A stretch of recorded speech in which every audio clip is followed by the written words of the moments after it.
Oh, hi. Hello. I don't know when that started, but I hope y'all are having a good whatever whenever you come across this video. Now, I woke up today and I had a notification from Astro Matrix, one of my little epi apps, astrology apps. And it said that the sun was in Pisces. I was like, what? And then, I got up and I did some stuff. And then I got on my Time Nomad app. And sure enough, sun was 0 degrees Pisces. 0 degrees Pisces. So it's officially Pisces season. And I just wanted to pull a few cards. Um, yes. So I got out the SKT. And we're going to go in. I'm going to do 3 pairs for the I Ching for, I don't know, something in the past that will serve us, I guess.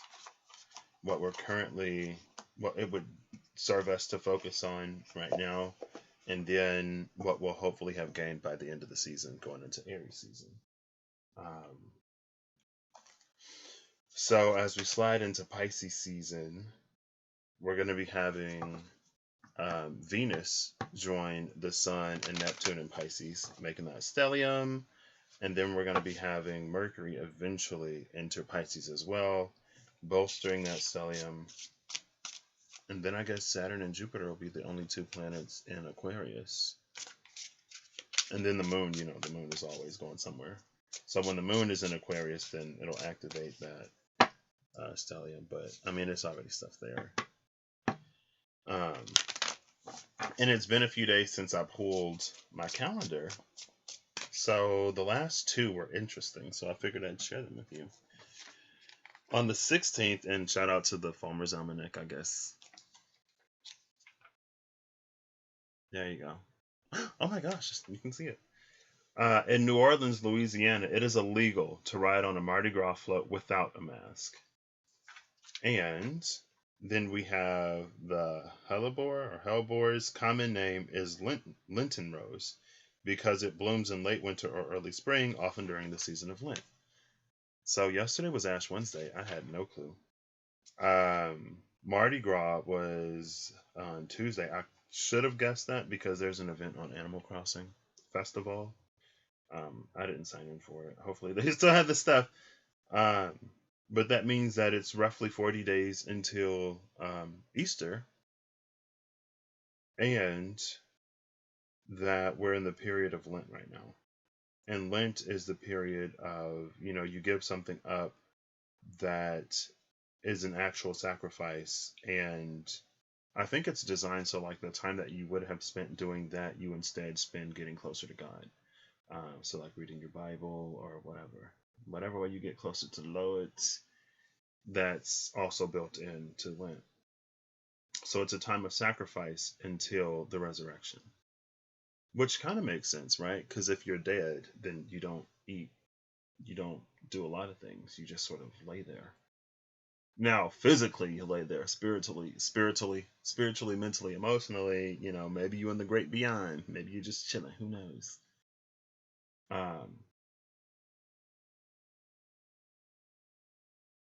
But they say that we wait for resurrection, for the second coming of the Christ, and then the dead rise from their graves, and then they go to heaven when everybody else goes to heaven. And I was thinking about it last night. I don't know why, but it's interesting to me. I don't know everything about spirituality, but it seems like one of a feature that Christianity, and so I'll extrapolate it out to other religions as well. One of the features of religion that I haven't necessarily come across in spirituality is the concept of deliverance, and how you can give something to God or Jesus and then be delivered from it and never struggle with it again. I haven't necessarily seen that in spirituality.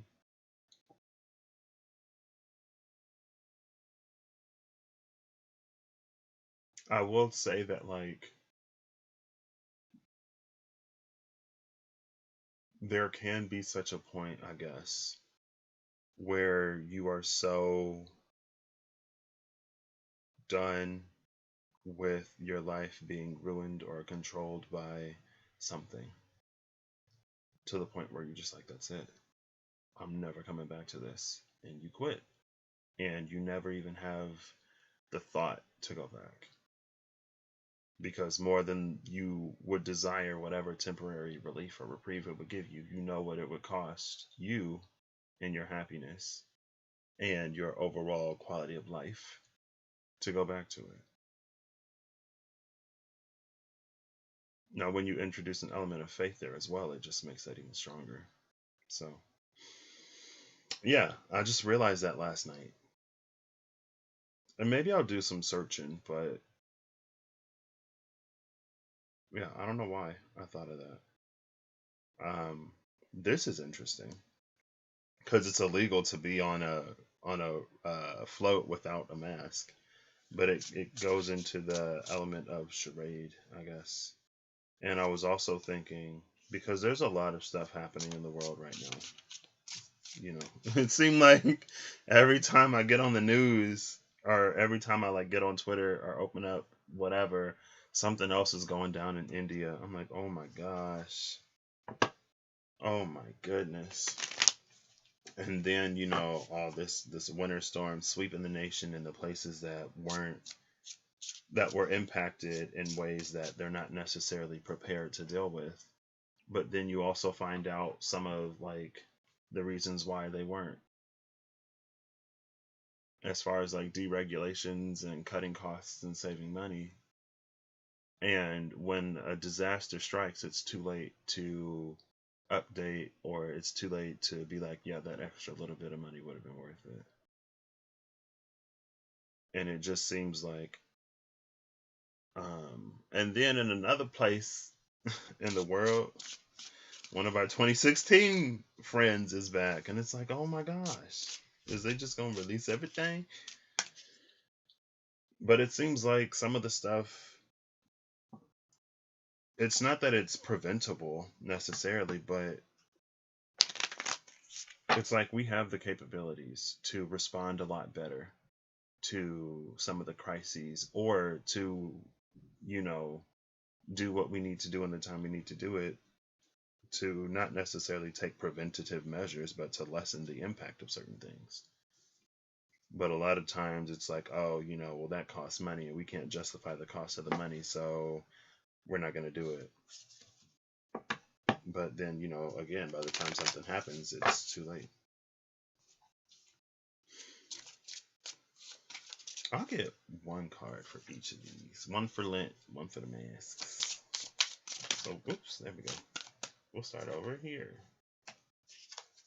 Now we'll move over here. Oh, snap. So the dynasty over here, I feel like this isn't necessarily, I feel like it's speaking of patterns inherited with this masking energy. And it also carries an energy of like, you know, this is the way it was always done, so it's the way that we're going to continue to do it. And we don't necessarily question the legality of it, or we don't necessarily question whether the same law should be upheld in a modern society.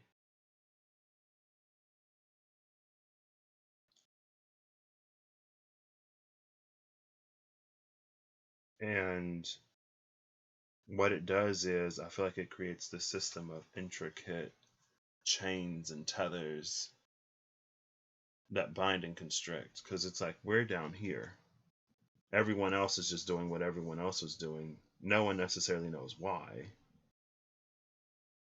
but here we are trying to work through whatever it is that we're trying to work through with this entire history, complicated history up here of things that people just continue to pass on for no other reason than, you know, that's what my parents did, and that's what their parents did, and that's what their parents did. And then when it gets to you, it's like, well, did like no one think that maybe like we should do things a different way? Like, did no one consider that this isn't really working for like anybody? And it's like, no, why would we do that? we just do whatever. So what it does is, I feel like over time it's just separated us more and more and more from ourselves in a way, and separated us more and more from that Jiminy Cricket within us. Because instead of listening to that Jiminy Cricket, we listen to whatever the rules and the laws say. And the rules and the laws will justify or not punish certain things. And again, like, when you think you can get away with it, even when you know you shouldn't be doing it, when you get away with it, especially knowing that you shouldn't be doing it, what it does is it kills that voice inside of you that knows right from wrong. And it's like, oh, well, as long as I'm not caught, then, I'm fine. And it's like even if no one else is watching, you're watching type of energy. And so over time, we get so separate from the spirit because we're down here in Malkuth. Or at the most, we're in your side. And spirit's all the way up here. And again, it creates this intricate, complicated web to really connect. When in reality, it's already within us because everything is present in Malkuth.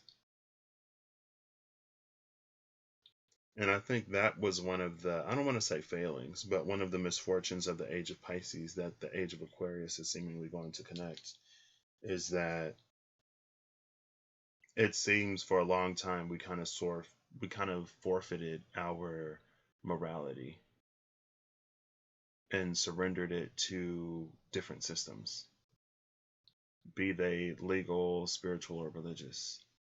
And we've also gotten really complacent, a lot of us, in shifting the responsibility to better ourselves and our lives onto others, systems, spirituality, and religions.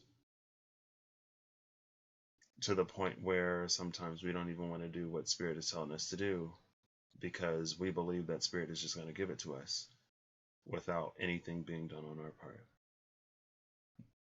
And with the individuality of the age of Aquarius that a lot of people are manifesting, that's us coming into the doing and not just the manifesting and believing.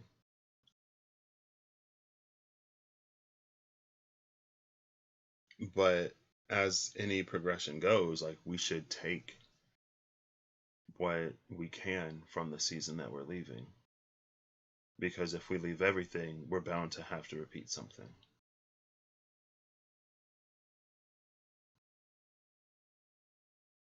Then over here, the ivory shield with the Lenten rose.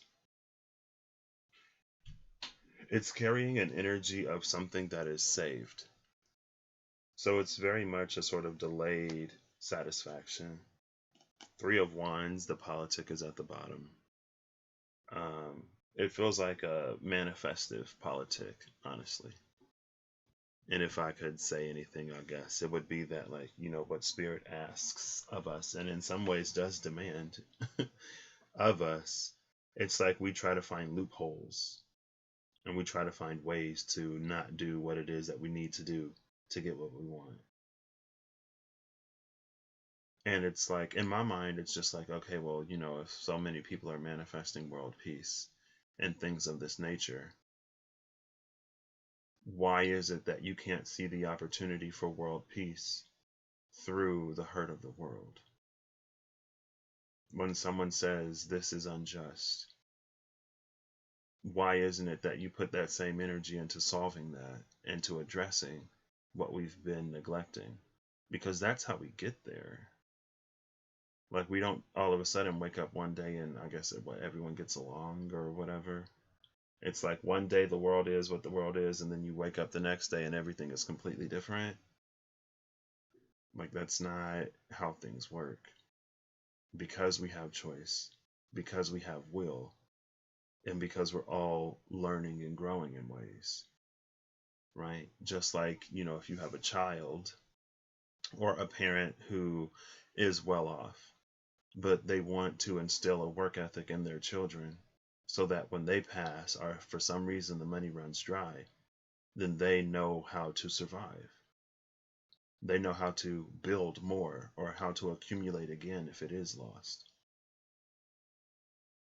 And it's that feeling between like not wanting your child to suffer or not wanting your child to go without and wanting your child to have everything that you didn't have, but also at the same time needing to remember that there are things that you need to instill in them because they will be adults and you won't be there forever.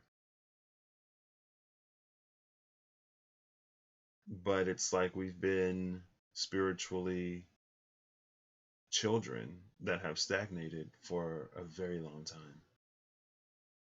Stagnating to the point where we can be religious or spiritual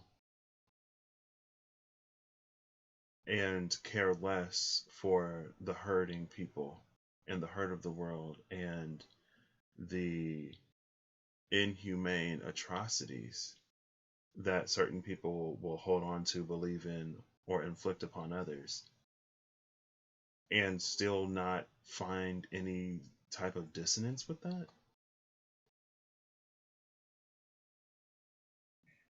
Like how some people seem to have some kind of messiah complex about a certain individual, but when you look at what he's about and what he's done, I don't see any divinity in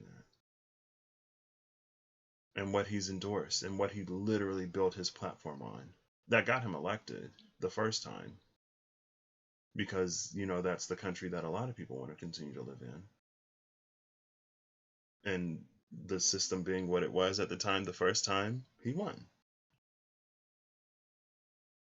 And it really blows my mind to hear anyone try to put any kind of divinity on someone who would tear families apart and just not care about so many people, and who would actively work against people for his own self-interest.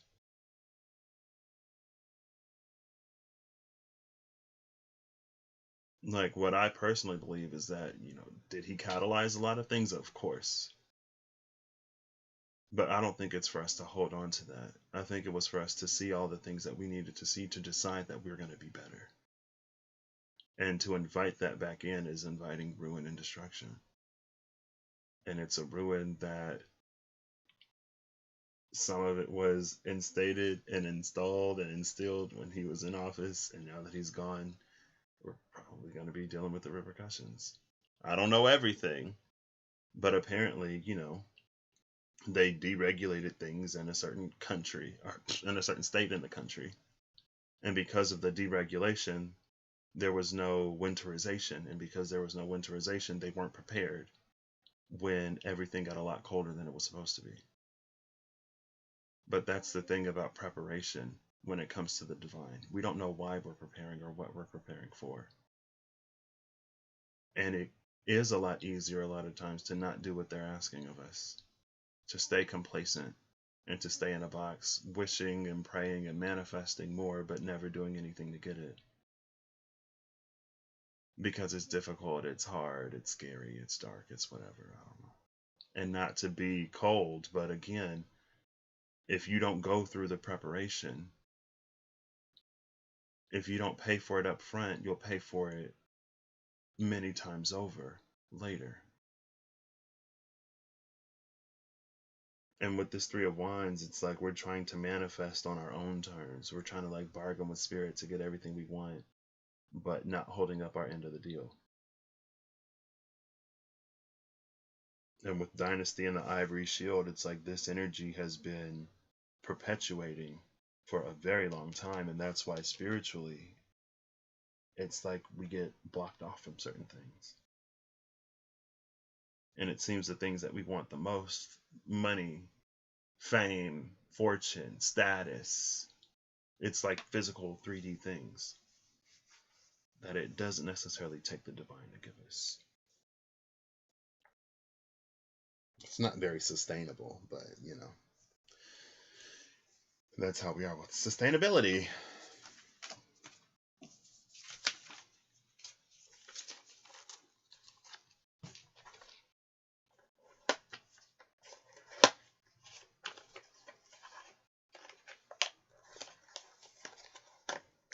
I've been playing Persona 5 Royal lately, and I finished the base story and I entered into the expanded story last night, and it got me all up in my head. Because in so many ways, this world of lack is of our own making, and we just continue to do what we need to do or got to do to try to make it.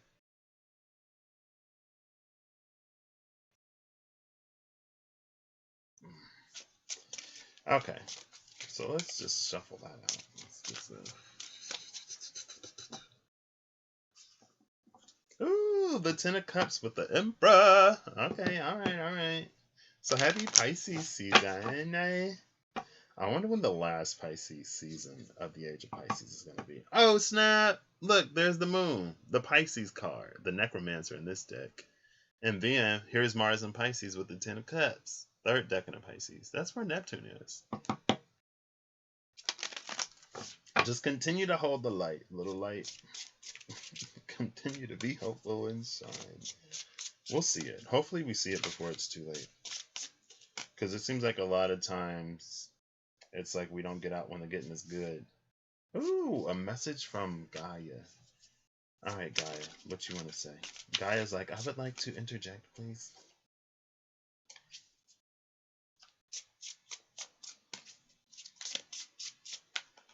I was laying in my bed earlier, just trying to feel around, tap around, and it was I feel like I tapped into a little bit of an earth energy, and it was not great. I feel like on the Gaian side, a few months ago, like months ago, more than a few, several months ago, it was an energy of a celebration because things had shifted or changed enough. And but on the earth side, it's like it's crying, it's misery, it's a loss, it's when is this going to end type of energy. It's a lot of hopelessness, it seems. But then on the Gaian side, it was just like, you know, the world will be what you make it. And it's not necessarily for Gaia or for Spirit to save us because Spirit isn't really in the business of violating will and choice. And if we collectively choose a world of ruin and destruction, then it's like that's the world we live in.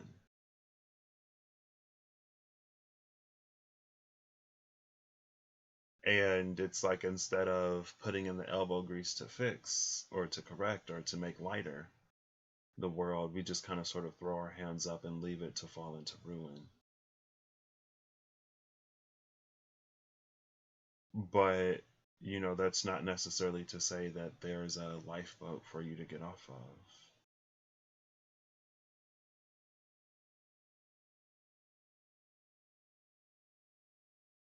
It feels like it's an on us thing. Like everything else is already in place to move forward. It's just for humanity to choose to move forward.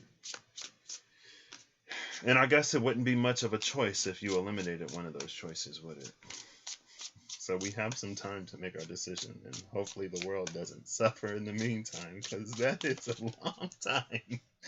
And I'm gonna keep living my life. So I got myself my degree for Christmas. Now I need to get me a job and some relocation for my birthday. So that's what I'm gonna be focusing on here. Now, following up on what I follow up on, and actually putting effort into it and being open to being redirected and guided along the way. All I can do is move forward. So Gaia, is there another message that you have for us? Because she was just like, and a very mature energy, almost in the way that, you know, a parent would want for their children to do better with their own lives, but at a certain point you have to release them to learn and to grow. If you continue to hold and coddle them, then nothing happens. And I feel like, you know, Age of Pisces was a lot of coddling to the point where we didn't really grow spiritually. And while it does speak to the validity of the practices of the times, but it's like within all of the decades and centuries and millennia of human life and evolution, have we really not progressed past the point that people reached like thousands of years ago?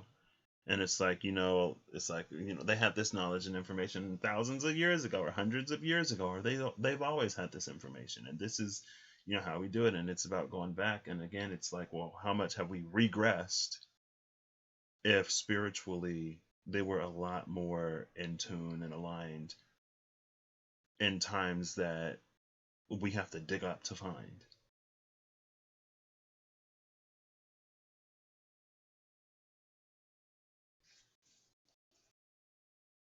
Following decades, centuries, thousands year old transits, digging up decades, centuries, thousands years old spirituality.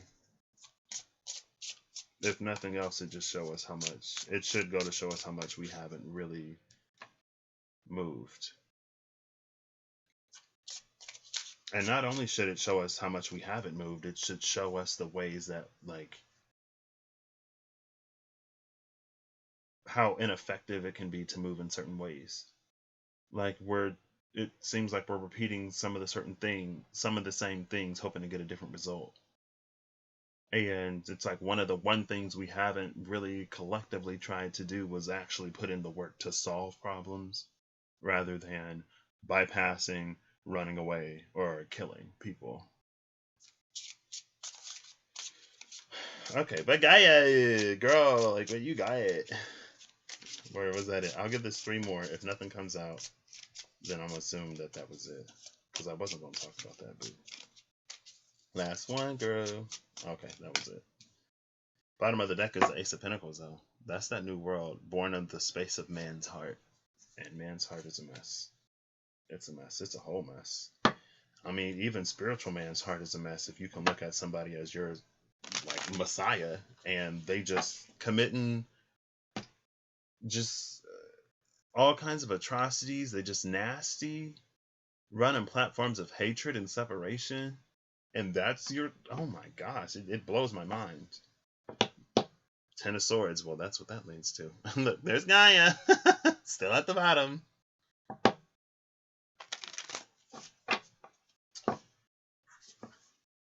There's the Emperor with the 10 of Swords.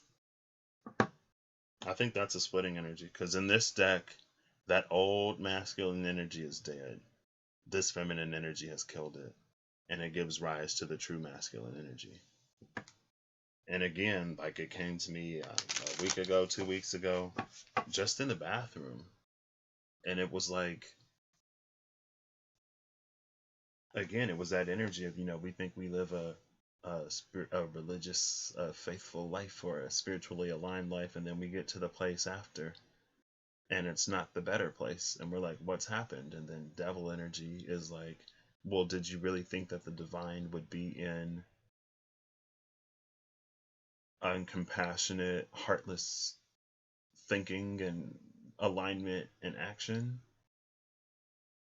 Like, why would you think that the divine would support that when the divine is all about love and compassion and caring for others? And if you see someone suffering, at the very least, you don't dismiss their suffering, or you don't continue with things that amplify and further their suffering for personal gain, or so that you don't have to think about it. Out of sight, out of mind is not real. You just repress it. And you know what happens to things that get repressed. Maybe you don't know what happens to things that get repressed. And I wasn't necessarily planning on... Come on, Age of Pisces. Age of Pisces is like, are y'all really going to let me go by without learning anything, thinking that you're going to come into the Age of Aquarius and get anything new? Like, no.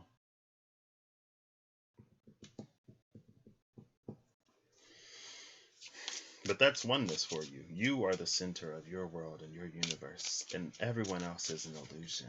None of us are real. You're the only thing that matters. Oh, Archangel of Healing. Okay, all right. It's like, let's turn it around. Well, sometimes you got to call it out with the Two of Wands. This is another thing. It's like when we'll be like, we can heal, but we'll always have scars from our healing, and no healing is complete. And it's like, honestly, we wouldn't even know that. because that's not what we do. We don't do healing, a lot of us. We do repression and suppression. It's like you reduce it enough to put it back in the box that it got too big for. And then when it starts to grow and fester again, you'll do the same thing.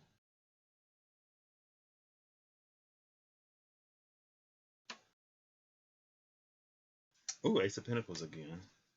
And the star. The healer. Okay. So it's healing. And then there's the Chariot right above the star. Oh, wait, no.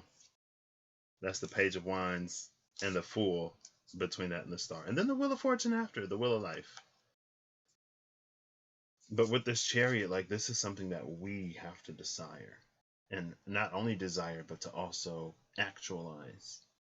We have to put actions into manifesting our desires and not just surrendering our manifestations and desires to the universe to have them given to us. Because, you know, what good did that do us for as long as we've been trying to do that? It just really blows my mind. It's like, where is the divine in any of that? That was a lesson. That was putting us at rock bottom so that we can get out of it, because we're too busy like buying into things, too busy working, too busy trying to get the system to work for us to realize that the system is broken. So now the whole thing has to be crashed for us to hopefully begin to see how much it isn't working and hasn't worked and has been continuously failing us. But as long as people think they have a chance to make it, then I guess that's all they need. Ace of Swords with the Empress. I told y'all on that Ten of Swords she was cutting stuff. Okay. So 2 cards, please, for the past. Which is, you know, just something in the past that we've done that's noteworthy, that will be applicable. I'm going to give it 3. And then I'll pull the top and bottom. Okay, that was a whole bunch. I saw the Sun, which is the Warrior. But it was like a bunch of cards. Ooh.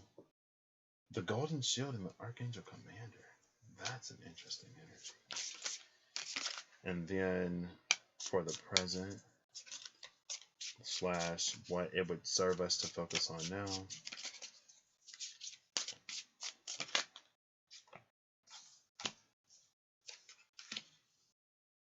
Oh, that's 10 Pentacles between the 7 and the 3, but the 8 of Swords is there, so we don't even see it. And then the future / what we will have hopefully gained by the end of Pisces season. Okay.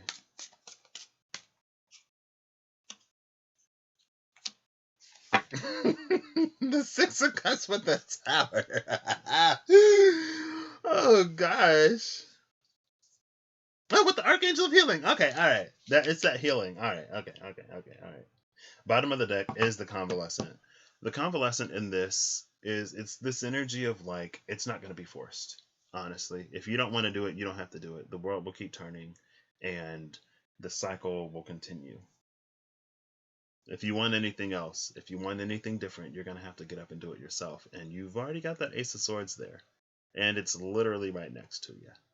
Also in this deck, that's the Reaper. The scythe has turned into a sword, and then the angel is in the window looking at you like I'm doing everything I can do on this side. I'm pouring into your life all of the people, all of the experiences, all of the information that you need to do something, but you got to get up and do something. Hello?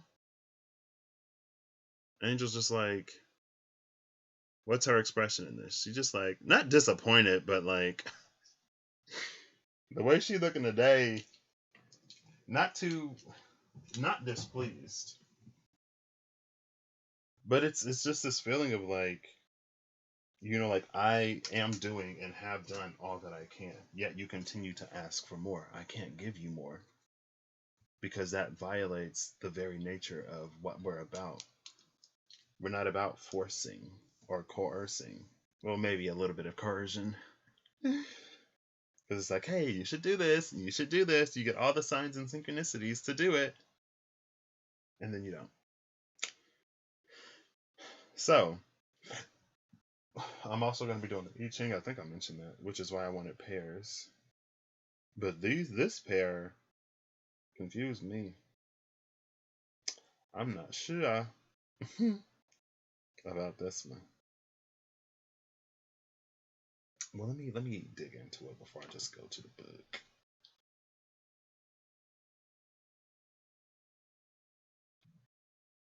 I had a dream last night,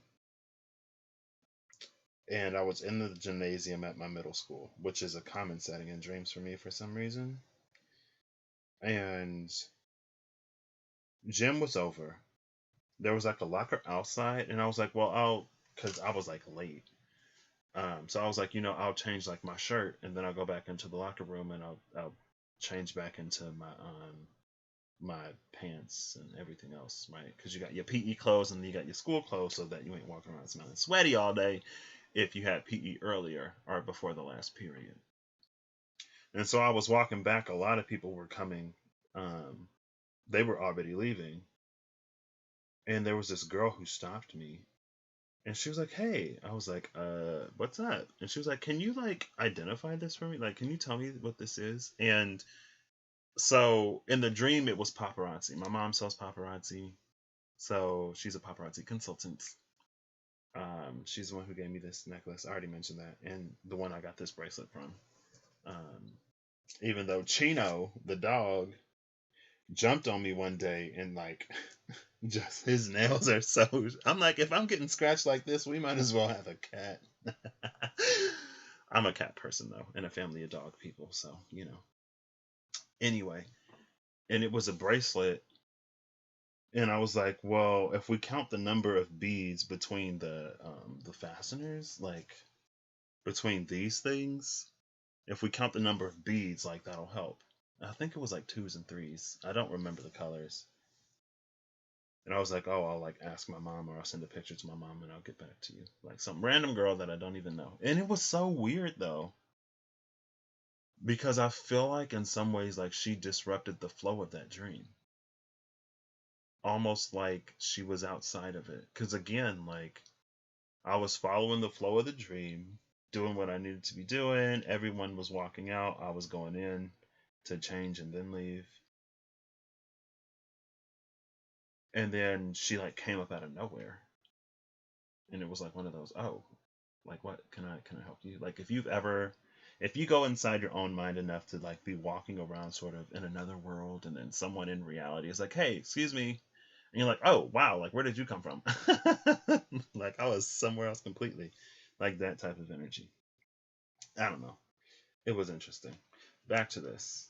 So the golden shield and the archangel commander. I think the golden shield is golden because it reflects sunlight, honestly. And it's Queen of Wands energy. It has an energy of a phoenix around it. But it's like it's a golden phoenixy energy with this golden shield. And this Queen of Wands is actually a dude.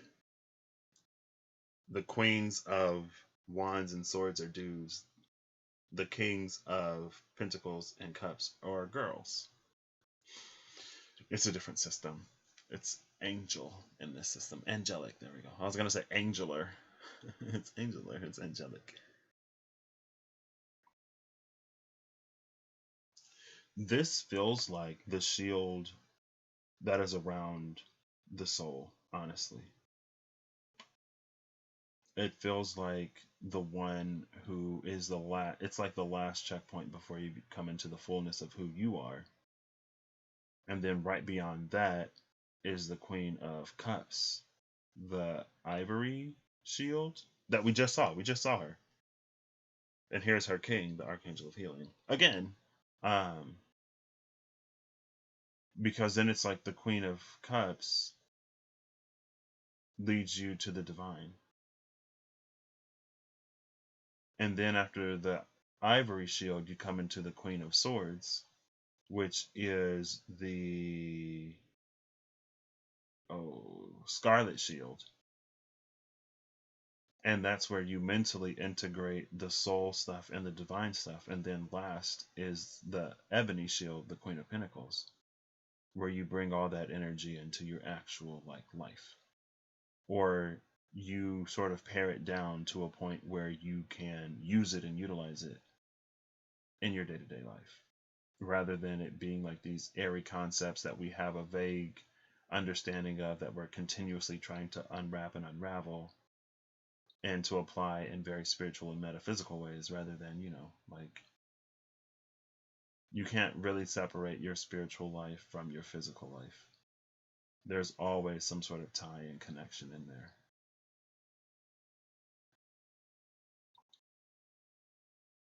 Or at the very least, it should influence how you approach life or go about your day-to-day life. Like, people should be able to see your spirituality, and not to the point where it's like, oh my gosh, like, you're a Christian, or oh my gosh, you're a Buddhist, or oh my gosh, you are, what do they call it, New Age, right?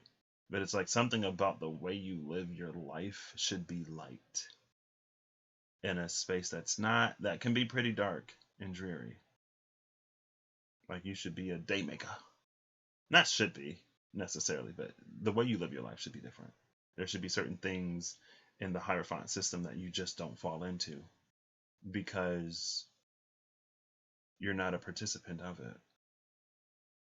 You're not a partaker of it, but you are a participant, because we all live here on this planet, right? The Archangel Commander here is saying that that door to the self, to the soul, to the truth of who you are will not open until you are in your power. So from the past, this is, I guess, for us to remember the times where we were truly in our power, where we stood up and we said whatever needed to be said, where we were brave, where we were courageous, where we refused to accept things as they are, but we did so in an active way. We put some action behind our thoughts, and something came out of that, and that feeling that it gave us afterward. It feels like powerful. It feels like a knowing that you shape your world and reality. Like, you have choice, where you actually have control over your life in some way. If you've never experienced that, then, I mean, you're coming into this moment with a bit of a disadvantage, I would say, but not necessarily, because, again, we can get whatever whenever. Having a history just makes it easier. It's easier if you've done it before, but that doesn't mean that you're not going to be a natural and you do it on the first time, or the first attempt, like actual serious attempt. Anyway, that's the synergy here. But it didn't come without us being our own Archangel Commander. This is us taking up the sword of Michael in our own lives, instead of like pushing it off on Michael. Like, hey, Michael, I made a boo-boo. Hey, Michael, there's some stuff that I don't like. Can you take care of it for me? Thanks, doll. And it's like, Michael's like, yeah, no, we ain't doing that no more. You need to step up and handle things, because you can see what the continuous deferment has done. And I think this is the reason why this energy is so important. And this is the reason this leads to this energy in this space. Because with the captor, that's that feeling of not having all the information. It's a feeling of not being really able to make maybe an informed choice, because there are so many things that aren't known. But if you have this energy, then you can navigate this energy in a Two of Swords way. And I'm actually going to pull the cards around that, because it's like that's the alternative to this in the present moment. So it does change the present moment a little bit, but that's to be expected, right? Like, if you've conquered something similar before, you're not going to feel the same hopelessness or helplessness, even if oh, and then here's the angel with the Chariot right here. Again, the Chariot is about your alignment within yourself and getting on the same page of spirit. And it's honestly about you getting to the point where you're going to do what you need to do to get your life moving. And you're not going to just continue to wait for someone else to do everything for you, because it doesn't happen. Free will, free choice. And the people who will drive you typically don't drive you in a direction that you want for very long. But I bring up the angel because, look, you can see it right there. She's in the window. She is watching. If you feel like somebody is watching you, Spirit's watching you. And they're looking to see if you're doing the things that you need to do. And look, this is Jupiter and Sagittarius. Jupiter and Libra and Sagittarius. That's where the South Node is right now. South Node is in Wheel of Fortune. South Node is in Temperance. North Node is in the Magician. North Node is in the Lovers. Emphasis on the Lovers when it comes to that Magician, because it's all about the choices and decisions that you make and your commitment to the outcome that you want, rather than South Node and Temperance. Oh, I'm just going to wait for Spirit to do everything. I'm going to wait for divine timing. I'm just going to sit here and twiddle my thumbs, and then one day when I wake up, everything will be solved. And it's like, no, South Node is there. That don't work. South Node is there right now, as we're seeing how much that doesn't work because of the things that we sat and twiddled our thumbs on before, and how everything is like kind of sort of falling apart now. And still, it's like we're not really doing anything we're not really doing anything substantial. But, cases are starting to drop as, things are happening. So it's trickly. But with the Chariot, it's like, you got to move. Spirit don't move you. And look what came out around the Two of Swords. The Emperor and the Lovers. When I was talking about, North Node and the Lovers and the Magician, this is you making those choices and decisions, to the ones that you can make, to put you in a space of power. Remember when I said right here, like, as you made those choices and decisions, that sense of power that you felt, because it was connecting you closer and closer to that, the divine that is within you.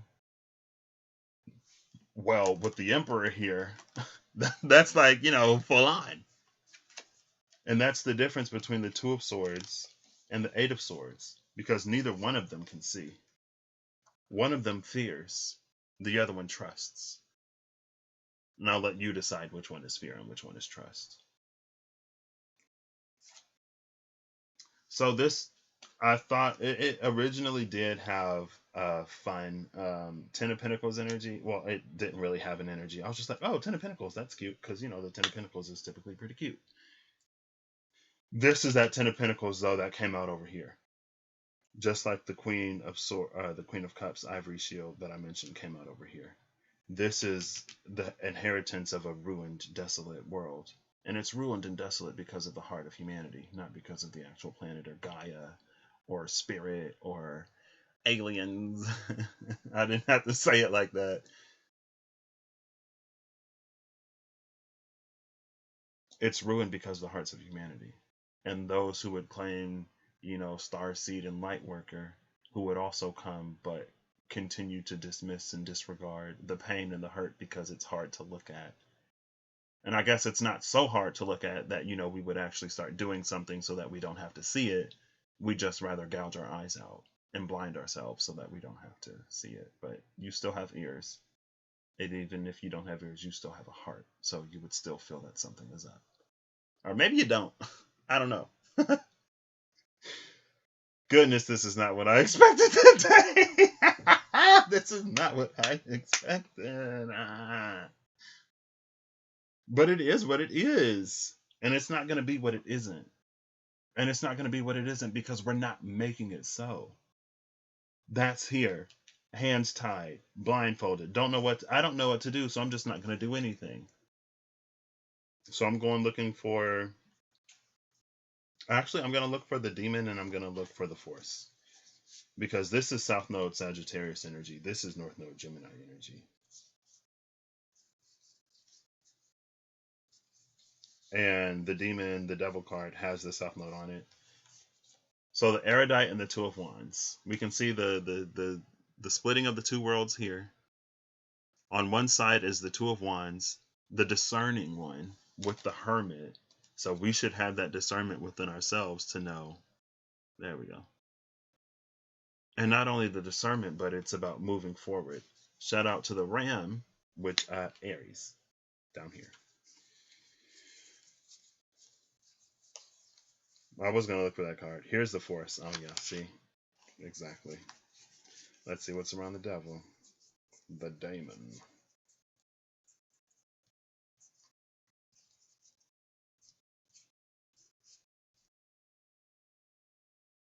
Oh, well, look, there's our Queen of Cups. She came out. Hey, and there was a sun card. I just saw the sun. That's the warrior. So around Force, the North Node, on top of this Lovers and Emperor energy, we have the Ace of Swords and the Seeker. Because what we sought to find was the truth. And in the truth of divinity is the heart, is compassion. Where there is no love, where there is no compassion, where there is no care or concern, where there is dismissal and neglect and rejection, you will not find the divine. And it's right there. You saw it with the Seeker, you saw it, and then you got your answer. But again, in the present moment, it all comes down to this card, honestly. With the angel in the window telling you you need to rise and start to do something. Now, either you'll lift that sword that we see down here with the North Node, and you'll start to use it like you did in this King of Swords, Archangel Commander. Look, it's the same sword. You just don't have the crown. The crown has turned into this helmet because this is what this energy requires. It's what this energy necessitates. Now, when it's a time of peace, you get your decorative sword and your crown back. With the Seeker, and this is all about when we've done all that we can, and we go to the divine for more information. And those are the hands of the divine, Uranus energy, shout out, guiding us forward. So all this Aquarius energy, Uranus and Taurus. And if you're not getting the right answers, it's almost like you're not asking the right questions or you're not looking at the right thing. But, whatever you seek, you shall find, more or less. Well, I guess you can find it, but then again, here, this is all about having the strength to actually do something with that information.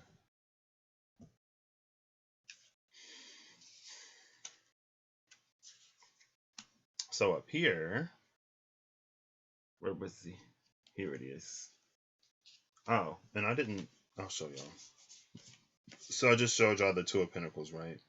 You see in the horns of the demon, it's the South Node, the glyph for the South Node right there. South Node, and then in the Force card,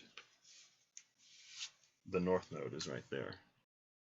What's really interesting, though, is that snake, that is on the Magician card. So this is literally North Node Mercurial energy, where we are right now.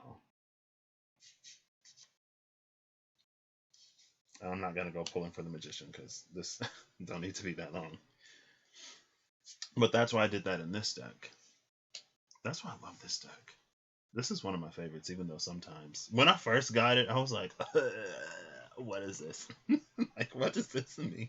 It's a little deep. But it's coming out with the Shining Flame and the Ivory Shield. Now, the energy with the shield this time was more mature. It's the Archangel Commander. The energy with the shield this time, I don't think it's going to make it through the shield.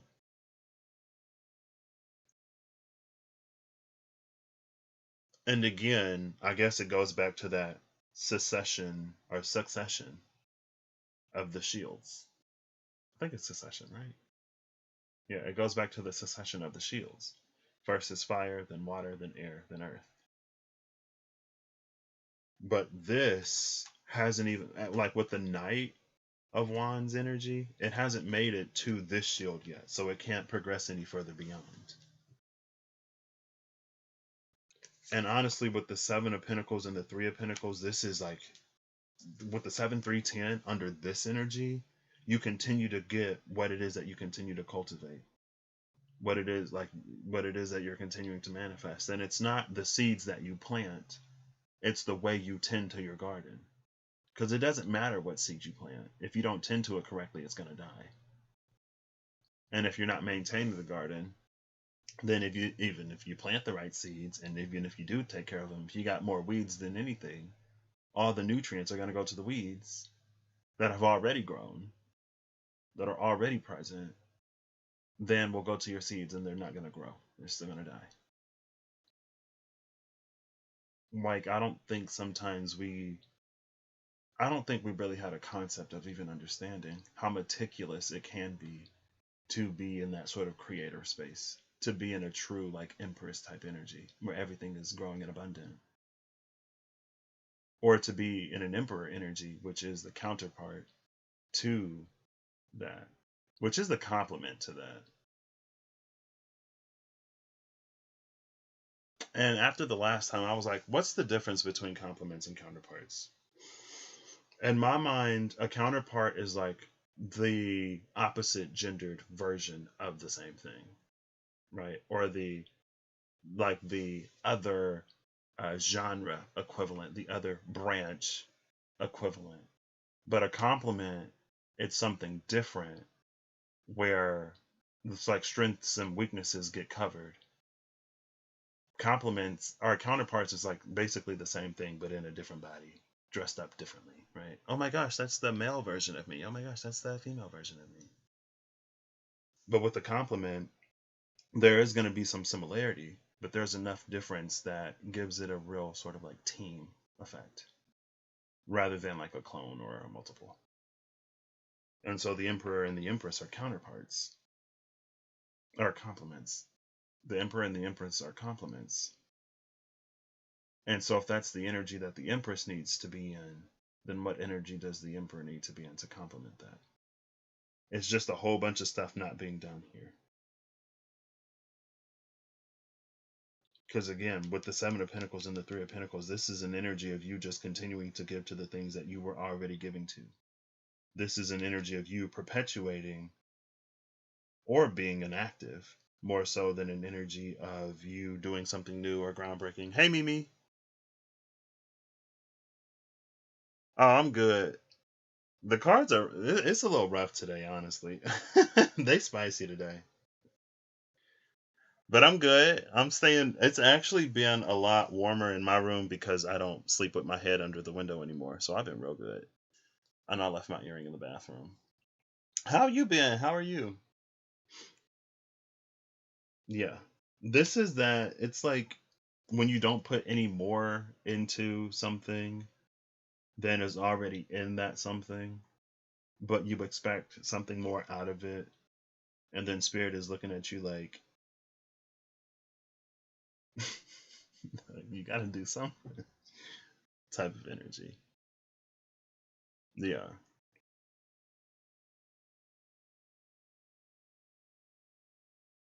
This is that it's illegal to be on a float during Mardi Gras without a mask. Everyone is wearing a mask. No one is fulfilled. But we think that if we trade masks, or we think that if we keep wearing the mask that we inherited from our parents who inherited it from their parents who inherited it from their parents, that eventually the mask will gain us entry into some super exclusive club that we've never gotten entry to.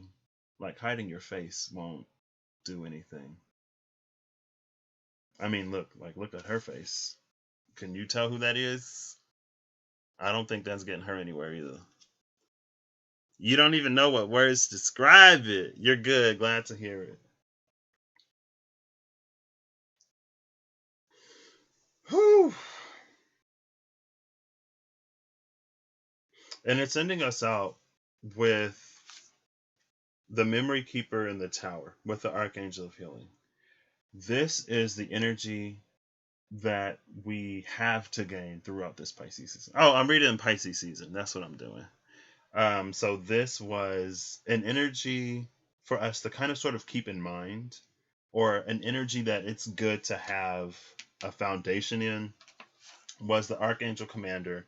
And the just a quick recap. Hold on, wait. I'm gonna timestamp this. I'm gonna timestamp this. So if you want to watch the quick recap before you dive all the way in, you can start here. So I do none of the I Chings. I'd say 59:30. 59:30. Okay. And I got my Time Nomad widget to work, but the Time Nomad widget is like planetary hours and planetary days, and I don't keep up with that stuff. So I was just hoping to get a quick view of where the sun and the moon is. Okay. So I'm saying 59:45. So this is about Pisces season. Here's the past energy being what it's good for us to have a foundation in coming into Pisces season. And that was the Archangel Commander with the ivory, with the golden shield. And this was all about a time in our past where we sort of reached our breaking point where we said enough was enough. We wanted something, we had to put in the work to get it. We probably had to go above and beyond. We probably felt like we were doing things that we shouldn't have to do to get what we wanted, but it reached that point where we got it. And in getting it, it's like it placed us very, very close. It placed us within proximity with this golden shield, within the true creative, co-creative power that we hold as individual souls that contain sparks of the divine, unified soul. And I was saying, like, if you've never done that or experienced that, then you're going to be coming in maybe feeling a little extra powerless, maybe feeling a little hopeless. Okay.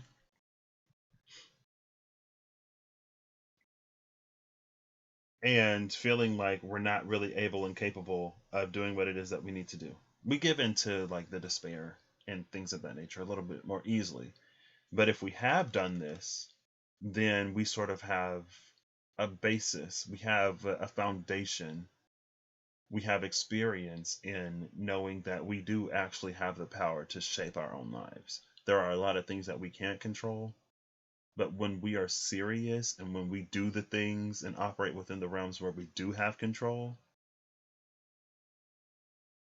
it's like it jumps us on different timelines. It basically flips these switches that bridge different connections. A lot of them are default dead because a lot of us, in our own personal lives, we don't really exercise any control outside of the systems of control. And when you're operating within the system of control, that's a dead switch. It's following whatever the preset is, basically. So originally, coming into the present energy being what would benefit us to sort of like focus on now, or like an energy of now. It came out the Seven of Pentacles, Seven of Orbs, Three of Orbs, the Gardener, the Mason, and the Captor was the clarifier. And at first I was like, oh snap, the Seven of Pentacles, the Three of Pentacles, that sounds like Ten of Pentacles.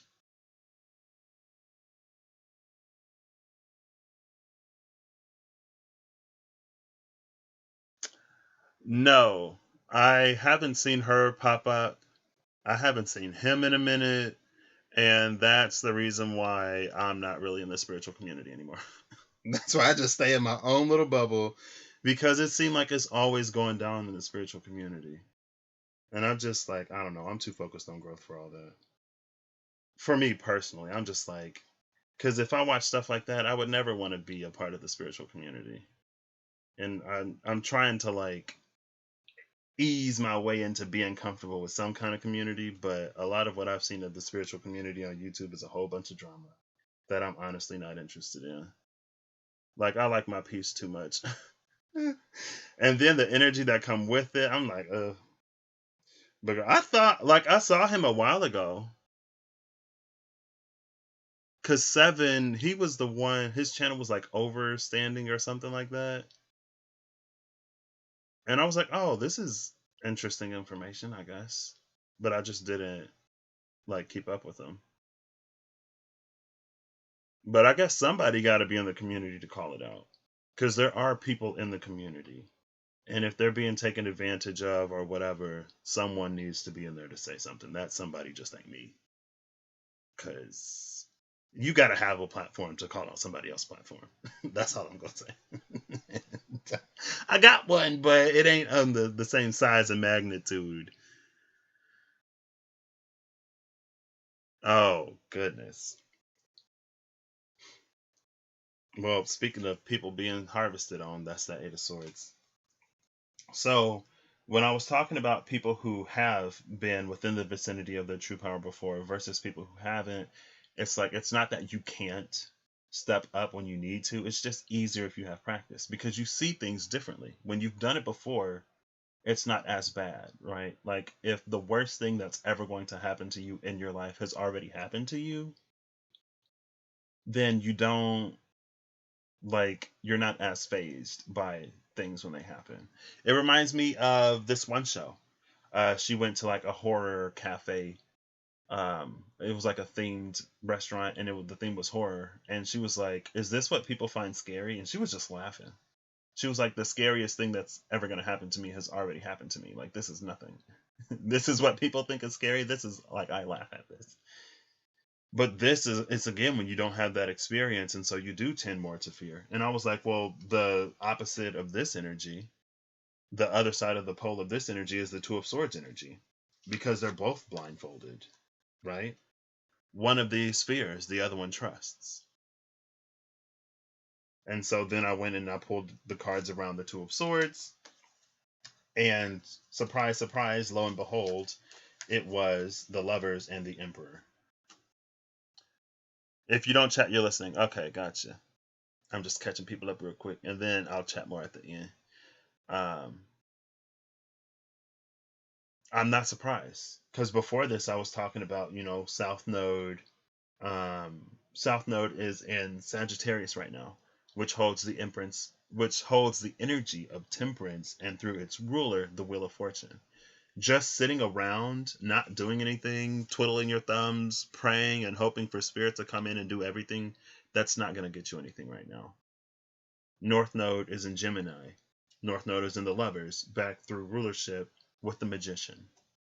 That's all about creating changes based on the decisions and the choices and the actions that we make.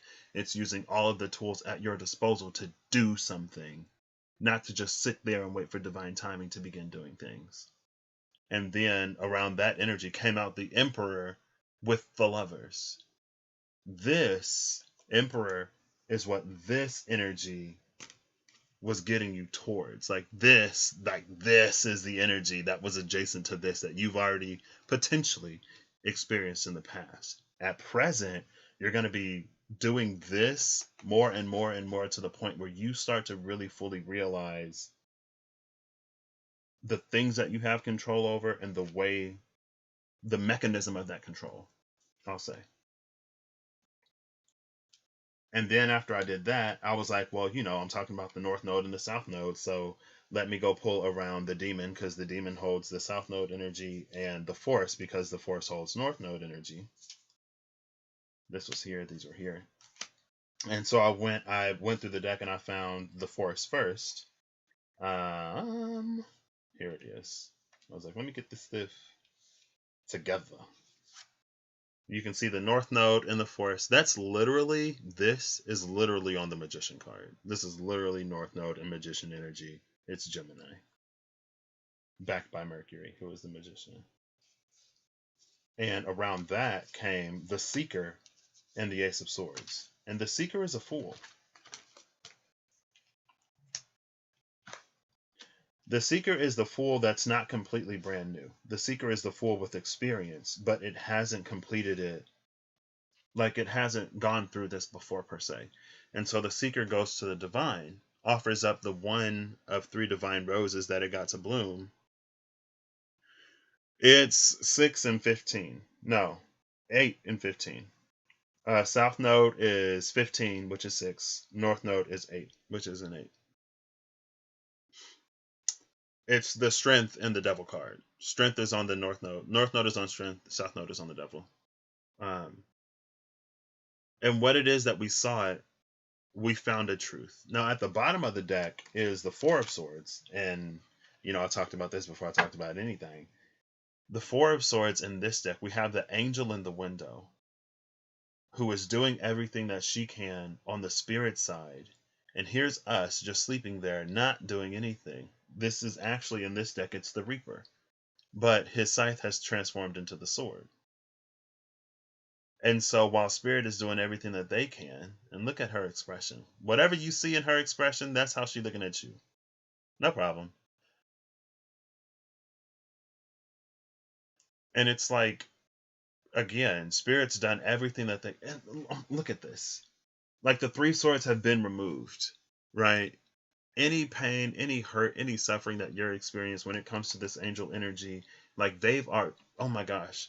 This is the energy of like, we can remove the swords, but recovery is up to them. and if they're strong enough. If you're strong enough, like the swords have already been removed. You're already out of that energy.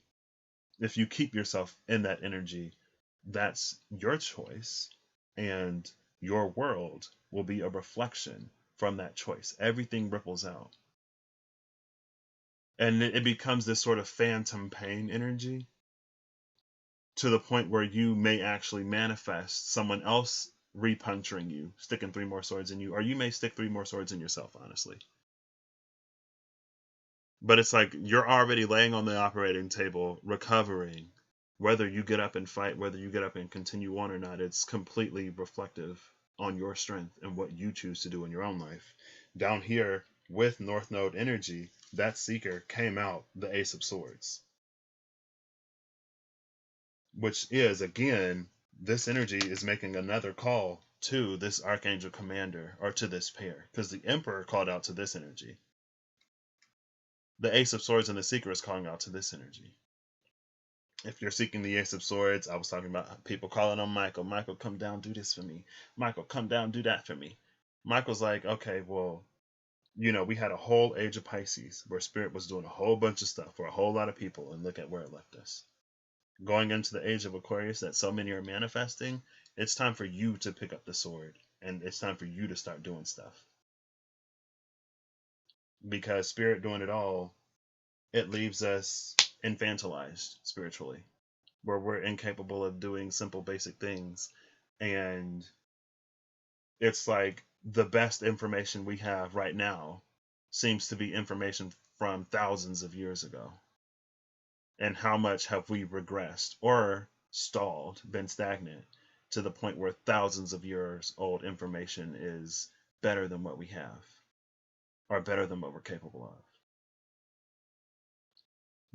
What have we been doing to the point where decades and centuries and thousands of years old transits planetarily, like that ancient energy, is still influencing us and shaping our world and reality today?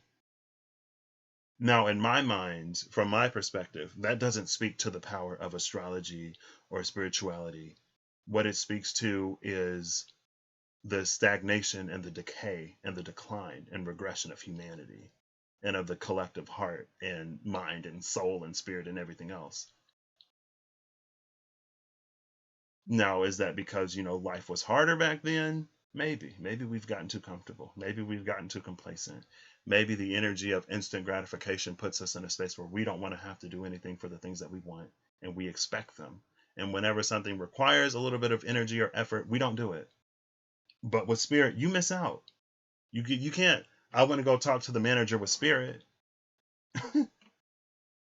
You just end up looking goofy.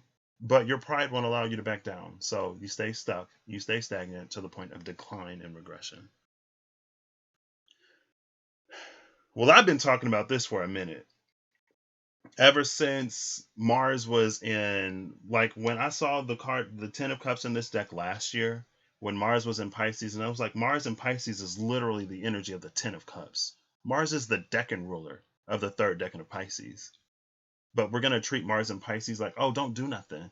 Mars is in Pisces. Everything is an illusion. Everything is fake. Mars doesn't know what it's going to do. Just wait until Mars goes into Aries, where it's going to retrograde and be stuck literally like all year. And what happened when Mars was in Aries? Did anything good happen when Mars was in Aries? Did everything that you waited for when Mars was in Pisces, did that happen for you when it went into Aries? Or are you still waiting? And if you're still waiting, how long are you going to be complacent with waiting? Because this energy up here will wait forever. This energy down here, it comes into an energy of doing stuff, again, with that Emperor energy. But it doesn't do things by forcing its will on others. It does so in a very balanced way with this Lover's energy. It is the complement to Empress energy. Empress energy is fertile and it grows. And honestly, it's just like the heart of mankind. It's gone. It's absent. People don't care about people. People, even spiritual people, apparently don't care about people, to the point where they will put all their eggs in the basket of a man who does nothing but further a very specific population of people, while leaving everyone else behind. And worse than that, like committing just inhumane actions and just taking a whole platform based around xenophobia and hatred. But that's some spiritual people's savior. Like, I don't get it, because I don't see the divine anywhere in that. I don't see love or compassion or anything anywhere in that, and it blows my mind. And if you would get to the world that you will get to while stepping on and disregarding so many people, I don't know if the divine supports that energy. Honestly, I don't see it, but maybe there's a version of divinity that you believe in that does. But that's what Age of Pisces did to us. That's what convenience did to us. That's what modernization did to us. It's like, y'all remember Wally when people were in chairs? Like, we're living Wally right now. Like, we thought we would physically be in chairs. We're spiritually, mentally, and emotionally in chairs. And when our chairs break down, we just sit there and cry because we can't move. And it's because things have become too easy, I guess. But life is still hard. Life is still difficult. So things becoming too easy, still things becoming too convenient is no excuse, because there are still difficulties and challenges in life. But Age of Pisces have just taught us to take it to Michael and let Michael take care of it. And Michael's like, okay, well, I'll take care of it this time, but eventually you're going to have to start doing something, or else you're never going to grow.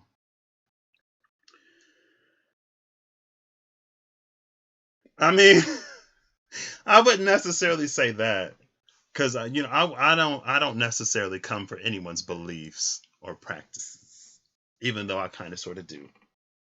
It's just like, at what point are we going to do better? And at what point are we actually going to align with things? Like, at what point are we going to start living the things that we're saying, right? Oh, love and light, like oneness and whatever, but let something happen in the world. Let somebody say that, like, this is happening to me. Can someone please, like, stop this? Or at the very least, listen. And then those same people will be so quick to call it an illusion and to ignore it. But if ignoring things was our solution, we wouldn't be in the mess that we're in. Like, if ignoring things was the way to handle it, we'd have flying cars, we'd have free energy, world peace would be a thing, no one would be hungry. And it's like, you would come into all of this spiritual power, so that not only do you ignore it in your physical life, not only do you structure your life in such a way that you don't have to be exposed to it, but now also spiritually, energetically, you would do all that you can to remove that from that arena as well. But, like, to do that and to claim any kind of unity or oneness or unity consciousness or whatever, it blows my mind. And again, less than divine energy will sit there at the end of the day and will laugh at you, because the divine is nowhere in that. Where is the divine in leaving people to hurt and silencing those who are airing their grievances? Where? Where? And it honestly blows my mind. Because when I first got into the spiritual community, I don't know, you just think spiritual people, and the way some spiritual people talk about some religious people. But it's just like, well, what better are you doing over here than you were over there? At least religious people get deliverance.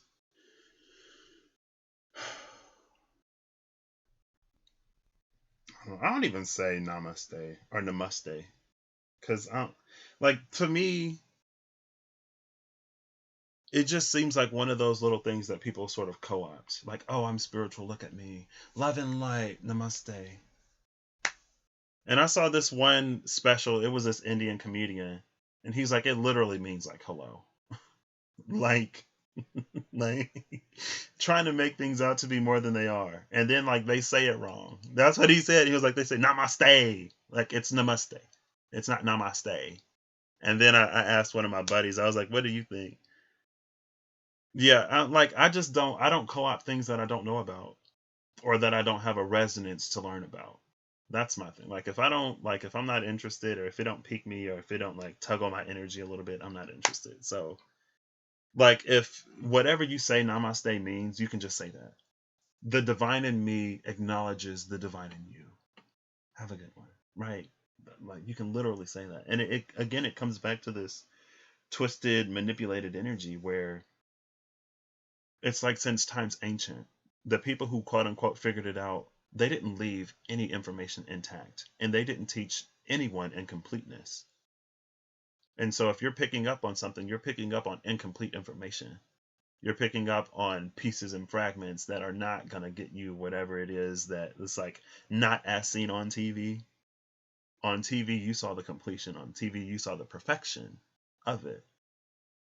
What they give you is the basics, and sometimes even the basics are broken because it's not the type of information that you just give to someone. It's it's the key and the ignition that jumpstarts your own energy. And then you take what resonates with you, and what resonates with you, that soul spark of you connects the dots and it fills things in and it elevates you and it pushes you to that space. There are certain things that just can't be communicated. Like you can read something but still not know how to do it. You can be the most well versed, speaking of North South Node and Sagittarius, you can be the most knowledgeable. You can be the master. You can know everything that there is to possibly know.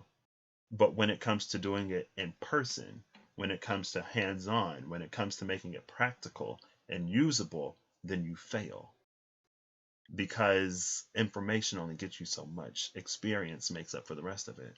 North Node Gemini is about acquiring experience, and from that body of experience, building out a knowing and an understanding of the world and the universe and how it works around you. Because again, the information is only going to get you so much.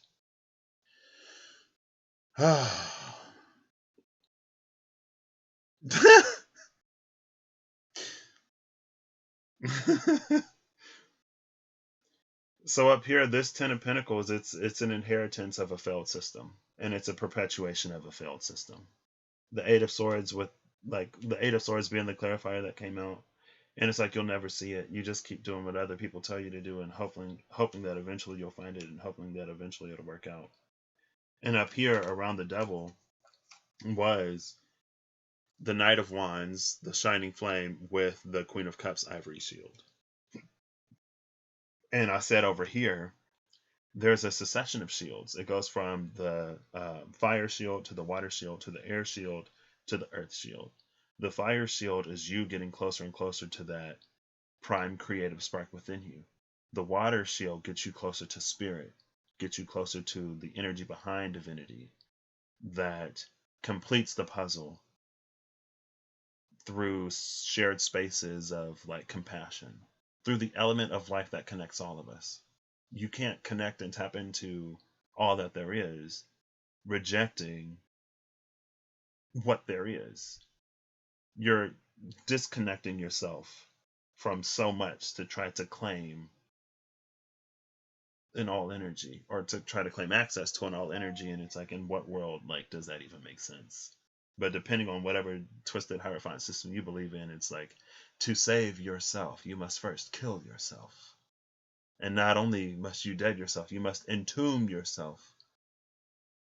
And it's like, hold up, wait, that don't make sense. If I want to live, why are you asking me to like be spiritually and intellectually like dead and just accept everything that you have to say blindly? And it's like, oh, don't accept what I have to say blindly.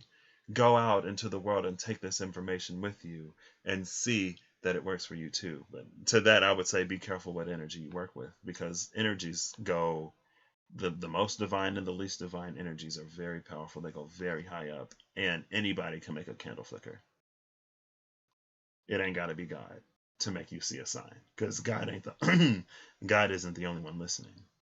And because, you know, the world is what the world is, there's always choice.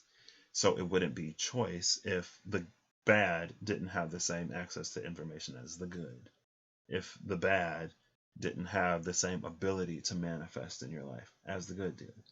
Because if only one side could do that, it would be a pretty one-sided choice. But you'll always find the divine in love and compassion, and in true unity, in the honoring and acknowledging of others. So basically with this, it's like, you know, with this Knight of Wands, we're not making it past this gate of spirit. And since we're not making it past the gate of spirit, this Ten of Pentacles that we're leaving towards generation, it stagnates. It doesn't grow. It doesn't make it, like it's dammed here. With this shield, the water doesn't make it past her shield. And the only way to get her to allow that flow in is to come into an energy that's at least equivalent to her. At the very least, the Queen of Wands or King of Wands. They're kind of, I rank them about the same. They're just different ways of living out that energy, right? So that's the recap. And then now we're moving into what it is that, by the end of this season, hopefully we will have integrated. And it's the Memory Keeper with the Tower, backed by the Archangel of Healing. Honestly, and this is a lot for Pisces season. Like this is 30 days. We got 30 days. But it's an energy of the past being completely destroyed and rewritten. But this time rewritten from a space of love, rewritten from a space of compassion, and rewritten from a space of kindness. This is the realization of love and light. This is actual love and light. This isn't selective love and partial, dimmed, shaded light. This is love and light in the fullness of what those words actually mean. This is a substantiated love and light rather than a void and empty love and light. Love and light from a space that actually brings both to the table. And it's going to be uncomfortable. There are, with the Six of Cups in the Tower, there are going to be things that you've long held on to as beliefs that it may be time to question them. And if you really think about it, if you saw it for what it was, you would realize that it's more this energy.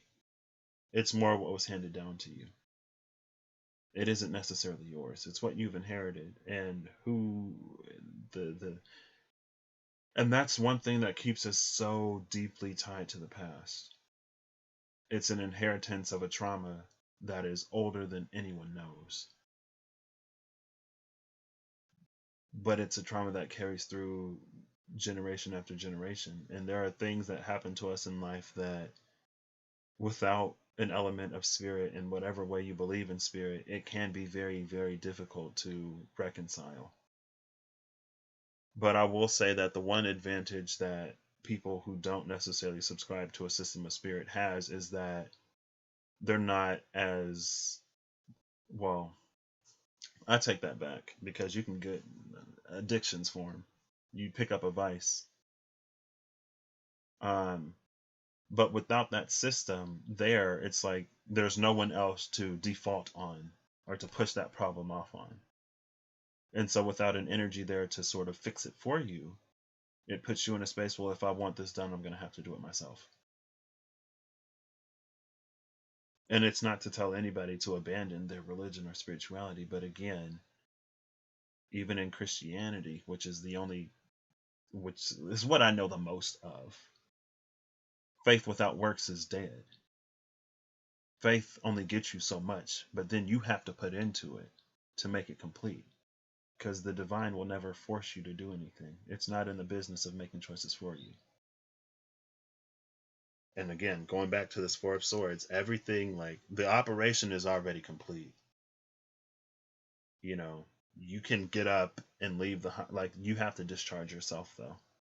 They're not going to discharge you until, you're comfortable with leaving. Because once you leave the facility, you ain't coming back until you're in another, until you need to be operated on again. Hopefully you don't need to be operated on again. Hopefully, you got your little first aid kit and you can dress yourself when you need it. But it's also an energy of not letting things fester.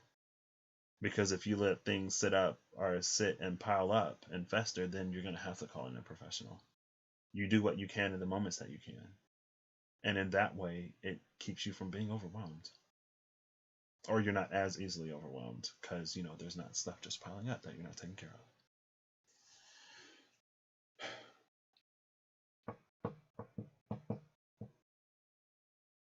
I think with this energy, on this side, coming into this, it feels more like letting things go. Letting things fall apart to see the truth of the series of choices and circumstances that led to the birth of you, And that led to you living the life up till this point that you have lived. Now down here, I feel like this is like it's a return in some ways to times or to an energy that predates all of the distortions and when things got weird and stuff. It's like a return of spirit in some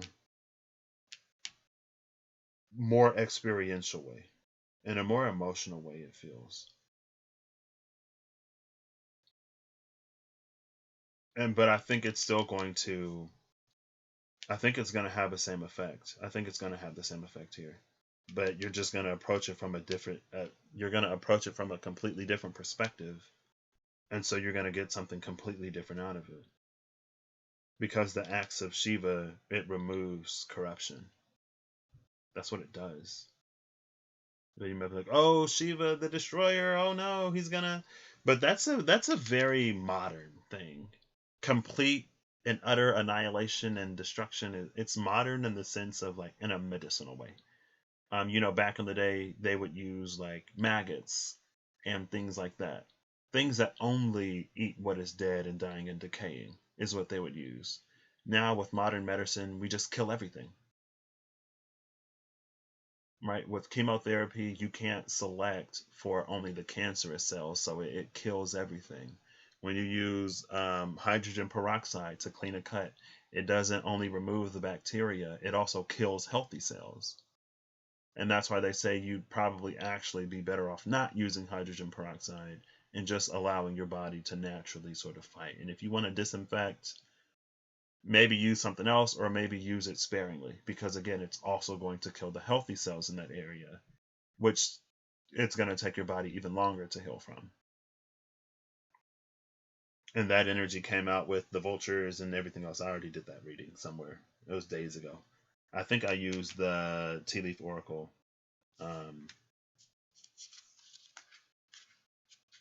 Man, it may be some pretty intense Pisces seasons until we fully enter the age of Aquarius. And we're going to be coming into a Pisces stellium. And it's almost like, before you can graduate to the next thing, you're going to have to continuously be tested on the material that you should already know. And if you keep failing the test, you're just going to keep being tested. Yeah. Hydrogen peroxide kills everything. Just like chemotherapy. It kills everything. And that's like, it's a risk that you have to look. So the Three of Swords is clarifying this Knight of Wands. So this Knight of Wands isn't able to move past the hurt and pain, which is why it can't move past the shield when it comes to the suit of water to claim the Archangel of Healing, King of Cups. It's an energy that doesn't want to be healed, honestly. It doesn't want to be. I've been there before, I get it. Believe me, I get it. But, with me standing where I am now, I'm not going back. No, it's like, so it would, like, because now not only does your body have to heal the damaged cells, it also has to heal the healthy cells. So you're increasing the amount of work that your body has to do to heal. I'm not saying that one necessarily takes longer than the other, but it takes longer to do both rather than just one. So, I didn't do any of the I Chings. I was about to read them, but the Eight of Cups at the bottom of the deck is telling me to just forget about the I Chings. Darn it! I wanted to do. That's why I got pairs of cards. I ain't do I Ching in a minute. Okay, well, give me 2 final cards to wrap this up. I don't think I finished that. Yeah, I think I did. Pisces seasons, before we exit the age of Pisces. And then I guess Aquarius seasons are going to be a little bit before. And so it is a little bit of a tug of war, teeter-totter type of energy. And then from Aries to Capricorn is going to be, I don't know. It's just, it just blows my mind. No problem. It really blows my mind. And at first, I was starting to buy into whatever a little bit. I was like, wow, like I didn't know this and that about this person's origins.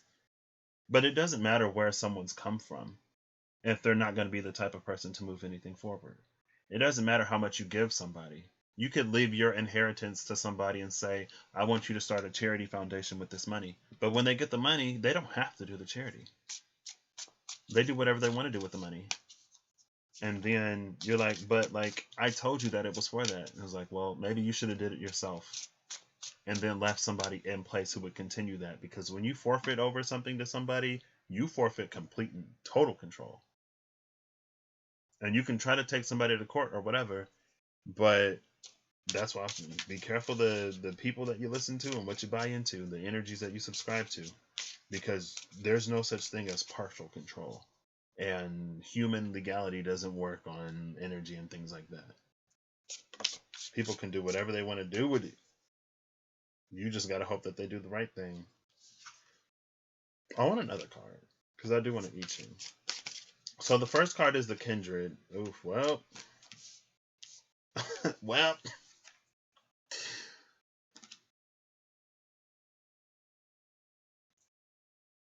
Here's the Magician. So if y'all remember on the Strength card, the double snakes. The double snakes that had the North Node. So what's interesting is, in some way, there's like Mercury. Right there. There's a glyph for Mercury in the space where the North Node was in the Strength card. So again, another tie, North Node and Mercury. Now it's Mercury for air, salt for earth, sulfur for fire, and then, water for water. But this is interesting down here. Because this, oh my gosh. Yeah, look at this. Y'all see these three ladies bringing their cups together in the Three of Cups? And then you see Kali in this Ten of Swords, but she has three faces.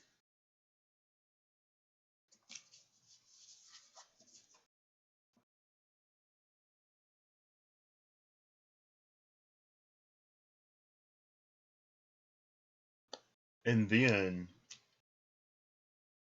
we see, I'm going to say it's the figure from the Eight of Swords, who's no longer imprisoned, but is still blindfolded. And it's trying to make her way through the night.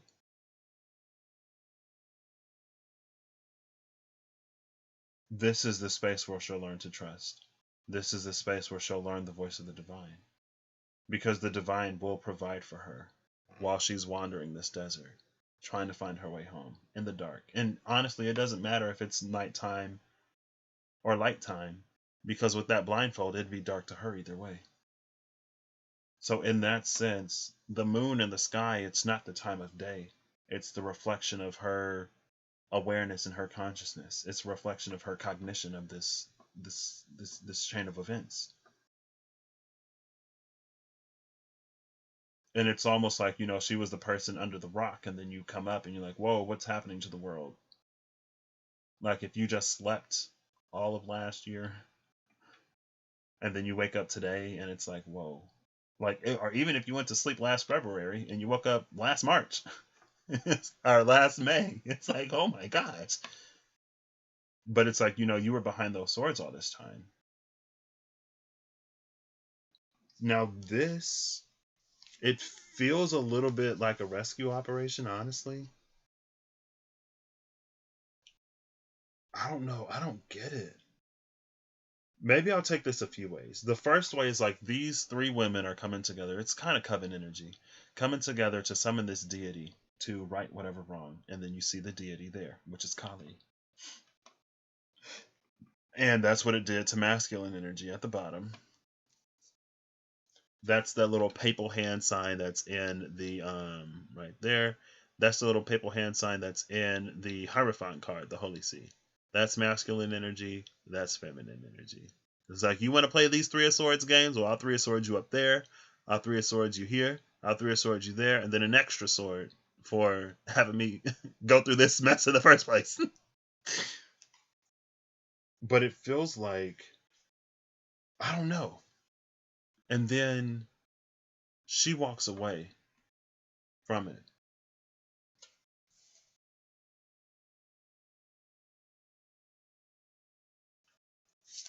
Now, another card that you see this energy on, it's in the Four of Wands.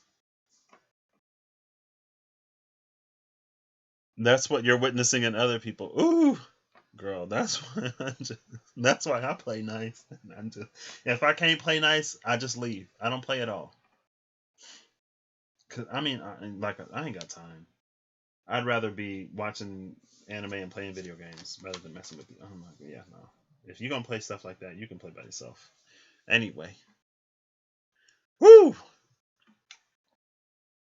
Either that, and it's like there's an energy that's coming to liberate you from whatever system that you've been in, and it's like you're gonna make your way to these ladies, and the energy of a healthy community here is going to uplift you, and it's going to get you to see things that you weren't able to see because of everything that you've experienced in the past.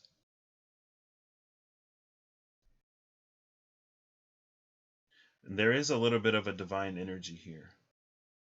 And so with that tower again, it's like be careful what you run back to when something exits your experience.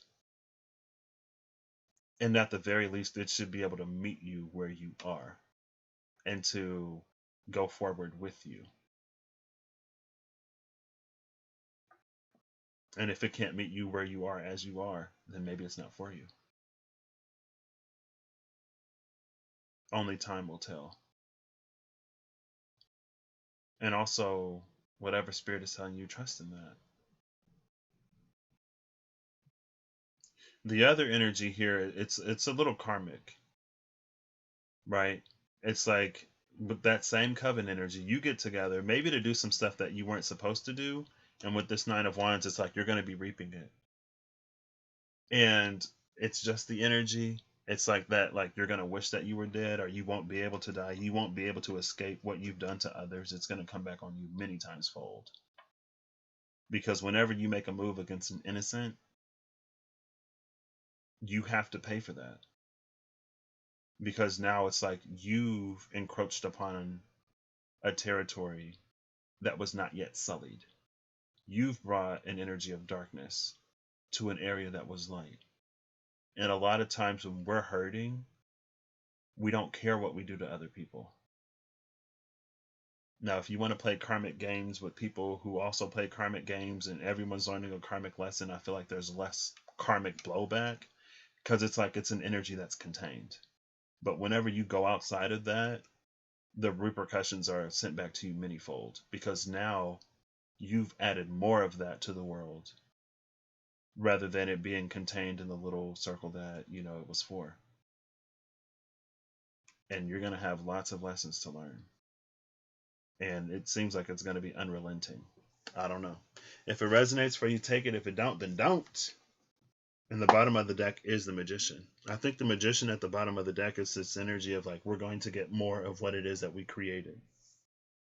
So if you weren't creating this energy, it's a space of liberating you from it. If you were creating this energy, you're going to learn. Under the under the Magician is the Two of Swords.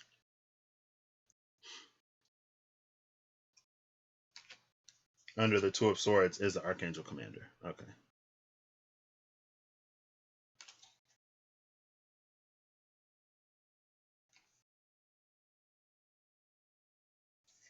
As you're wandering this desert, though, you'll begin to see. Because even if you were like wrongfully intruded upon, if you didn't turn around and participate in that energy, you're going to come into something a lot higher. And that's the thing about karma. It's like it doesn't matter who started it. It doesn't matter who hurt who first. We all have choice and we all have free will.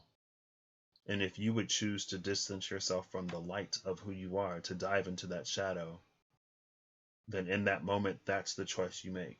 That's you signing the contract. That's you logging into the game, and you're going to play it. But you can be wronged by someone or something and not contribute to that energy. You just go, oh, that wasn't for me. That's an experience that I'm going to learn from. And I'm going to do my best to learn in a light way so that I'm not carrying the baggage. I only take the lesson. but I'm not going to turn around and inflict this hurt and this pain on someone else. I'm not going to do it because that's not what I'm about.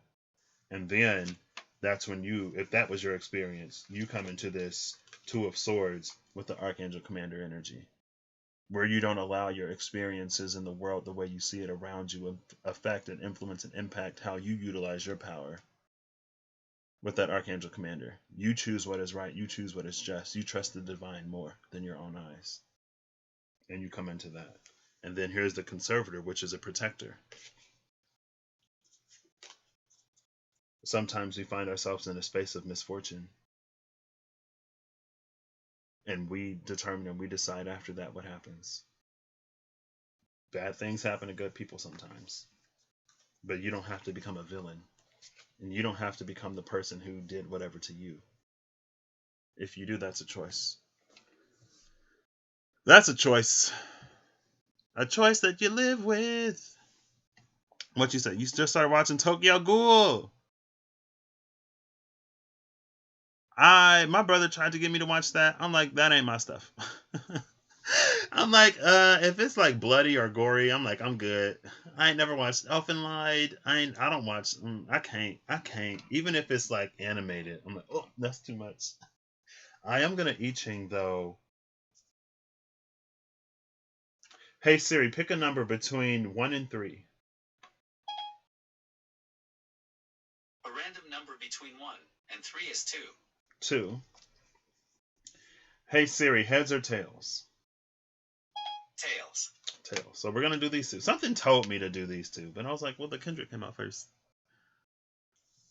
Oh, girl, yeah, no.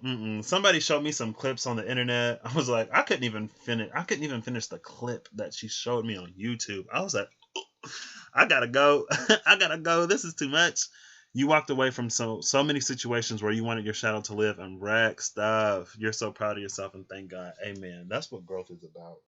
That's what healing is about. Because at the end of the day, like if something unfortunate happened to you, I'm sorry that happened to you. But it's not worth my life and my happiness and my joy and my peace. Like, I've gone through my own dark night. I'm going to my Aksunade, to the spot in the horizon where the sun rises and your eyes hurt a little bit because it's light in a space that you've never seen light before, but you keep walking anyway. You don't turn back and go into the night because the sun is a little bright. Like, I'm done with that energy. I prefer to keep moving forward. As my favorite movie, one of my faves. I might watch that movie again.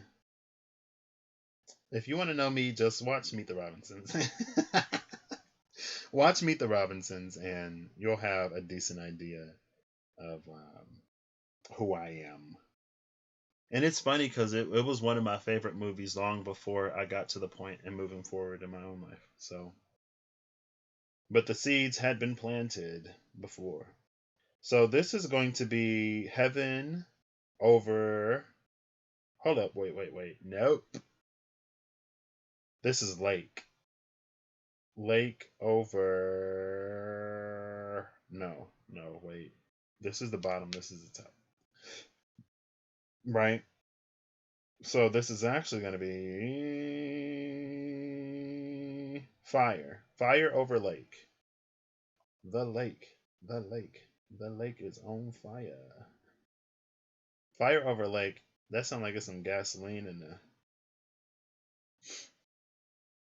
This is 49, Revolution. Oh, snap. We're going to Revolution. Did someone order a revolution?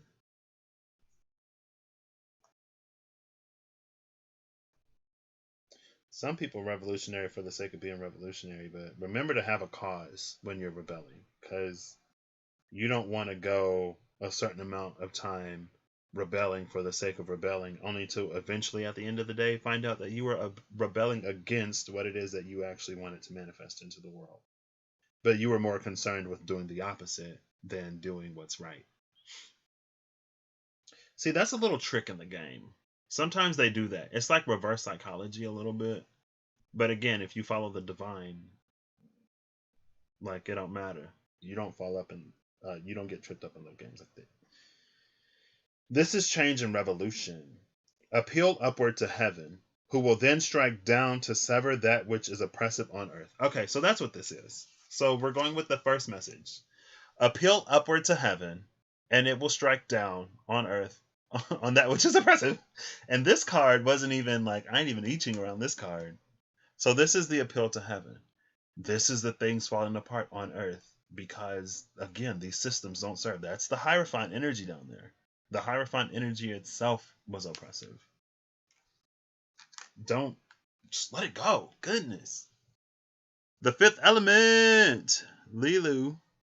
If you had to pick a character to resonate with, Lilith in Aquarius is like a double dose of rebellious. Oof.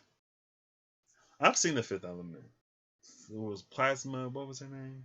I've seen it a few times. I think I watched it in school once, maybe. Appeal upward to heaven, who will then strike downward to sever that which is oppressive on earth.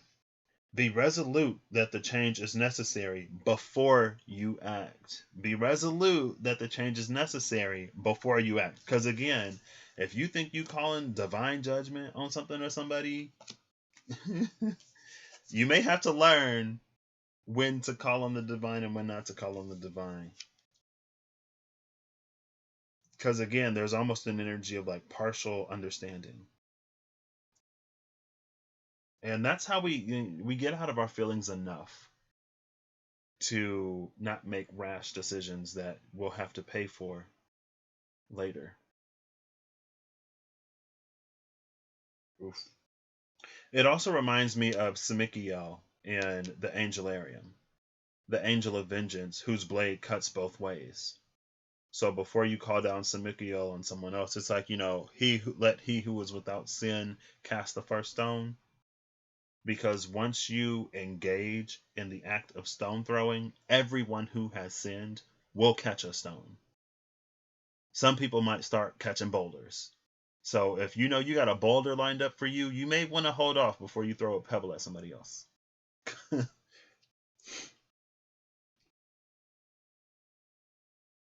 Sorry. Take whichever version of it resonates for you. If you ain't been throwing rocks unnecessarily at somebody else, you probably don't have to worry about no boulders. But if you got a boulder to catch, you might catch that boulder regardless. I don't know. Maybe if you work with spirit to lighten that boulder load, then maybe you end up catching a few rocks instead of the entirety of the boulder you could have caught. It's all about growth and healing and progression, right? If you heal past something, then it's almost like you don't gotta work through it as much. It lightens the sentence. You get let off on good behavior. That's what it is. You get let off on good behavior and growth and things like that. You prove that you have been rehabilitated, and then the rehabilitation program is no longer necessary. But as long as you need to be rehabilitated, you will be rehabilitated. Speaking of persona, your rehabilitation is proceeding smoothly. Appeal upward to heaven, who will then strike downward to sever that which is oppressive on earth. Be resolute that the change is necessary before you act. The status quo is stable, and you should not upset the status quo unless you do so for good reason. If there is good reason, then you may go forward with change. If there is no good reason, then do not proceed and stay cloaked within the status quo. There will be a revolution. Having the majority support is the authority you need for a just revolution. And majority support, even last time, if we're talking about the election, dude lost the popular vote both times. But, the electoral college system was in place so that if, the popular vote swayed too far from what the Hierophant already wanted, then the electoral college would be that correcting force. Now, I saw on Twitter through the news that they actually, I can't remember if it was signed into law or if they were talking about it, but before the election, they put a system in place that would punish unfaithful electors, which was basically because in the electoral college, there was nothing that made them use their electoral college vote to align with what the population that they represented wanted. They didn't have to do that. Just like when someone gets into office as president, they don't have to, there's nothing that binds them to upholding any of their campaign promises. They don't have to do it. But what that did was it put into place a system that would punish those who don't accurately represent what it is that the people want in that whatever area and region that they, you know, represent. And so when I saw that, I was like, oh, okay, things are shifting, things are changing. Because again, dude lost the popular vote the first time. How you lose the popular vote but have like over 300 electoral college votes? Like, how that work? Maybe it's population density. You know, who knows? Who knows? The system is very intricate, and it was designed the way it was designed to keep everything the way it was when it was designed. Again, it's that Ten of Pentacles energy. It's not necessary. It's the Ten of Pentacles energy of what we sort of. It's a Hierophant energy, and then we inherit an inherited Hierophant becomes the Ten of Pentacles. But Hierophant energy is kind of sort of all about, you know, sticking around for many generations. But unlike Capricorn energy, it's like Capricorn is the foundation for something that will span many generations. When you get into the Hierophant, it brings in that Taurian energy of laziness. That's like, oh, well, you know, things are what they are. Don't question it. Capricorn is like, no, but see, like, if I'm trying to do this in 10 years, I need to change this now. Taurus is like, no, don't worry about it. We'll just keep doing what we're doing ad infinitum until time ends. We'll just stay where we are. Yeah, and then you end up with 2,000-year-old information that's leagues ahead of whatever you got now, because Hierophant just wants to stay where you want. Like I've been seeing a few people every now and then, you know, I get on somebody astrology reading just to see what other people think of the energies going on. And I've seen some people talk about how in the age of Aquarius, everything is changing and we're doing this and we're doing that because of this mega stellium we have in Aquarius.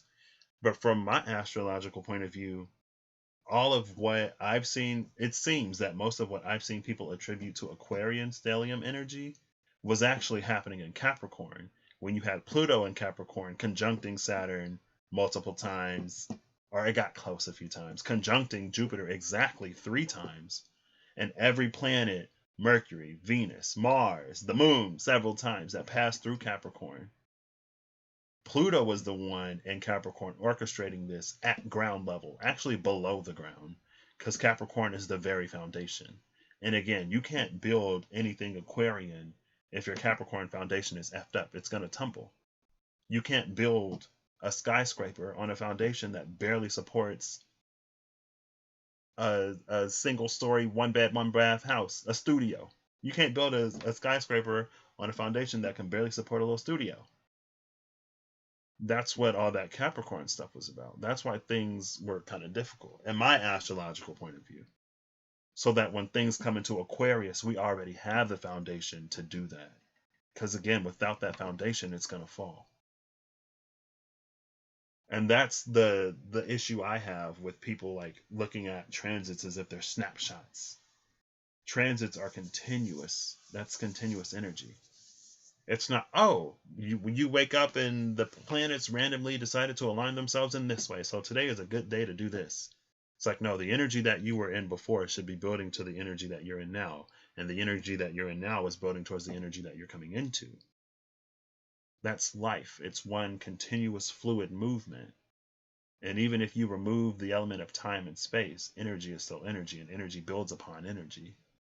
So what energy are you in today to build to that 222 portal or whatever? But, you know. I mean, it's like, I would say like the foundation at the very least has to be renovated. It has to be modernized, right? It's like if you are tearing down one house, but you want to build another house on top of it, then you inspect the foundation first to see if it can support what it is that you're building. If it can support it, then all you have to do is knock down everything on top and you start building from the top. If it can't support it, then you have to remove that foundation and then install a new foundation. It depends on what we're building. Now, I can't say.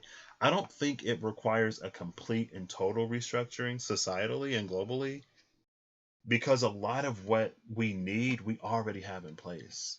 We're just not using it or utilizing it because of the industries that it would disrupt and the cash flows that it would disrupt if we suddenly shift over.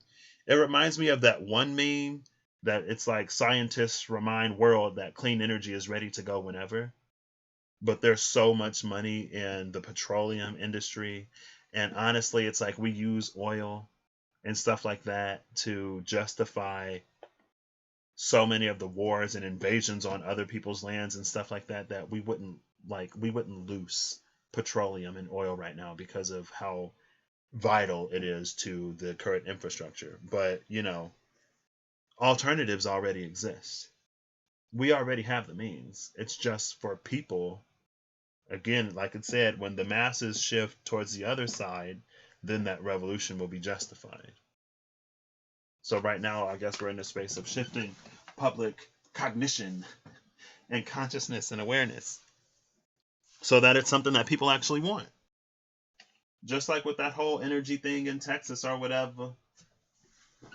It was like people's like, oh, we don't want this, we don't want this. But then when it fails, it's too late to want something else. When it fails, it's too late to do what you should have did in the first place. When you need it, it's too late to already have it. But yeah, I mean, it builds upon itself. I don't like, as humans, we do have the right to choose. And it only takes one choice that it literally takes one moment of bravery, one moment of courageousness to shift your whole trajectory. The whole world can change because of a few brave people making a few choices. And then, of course, you have to follow through with those choices.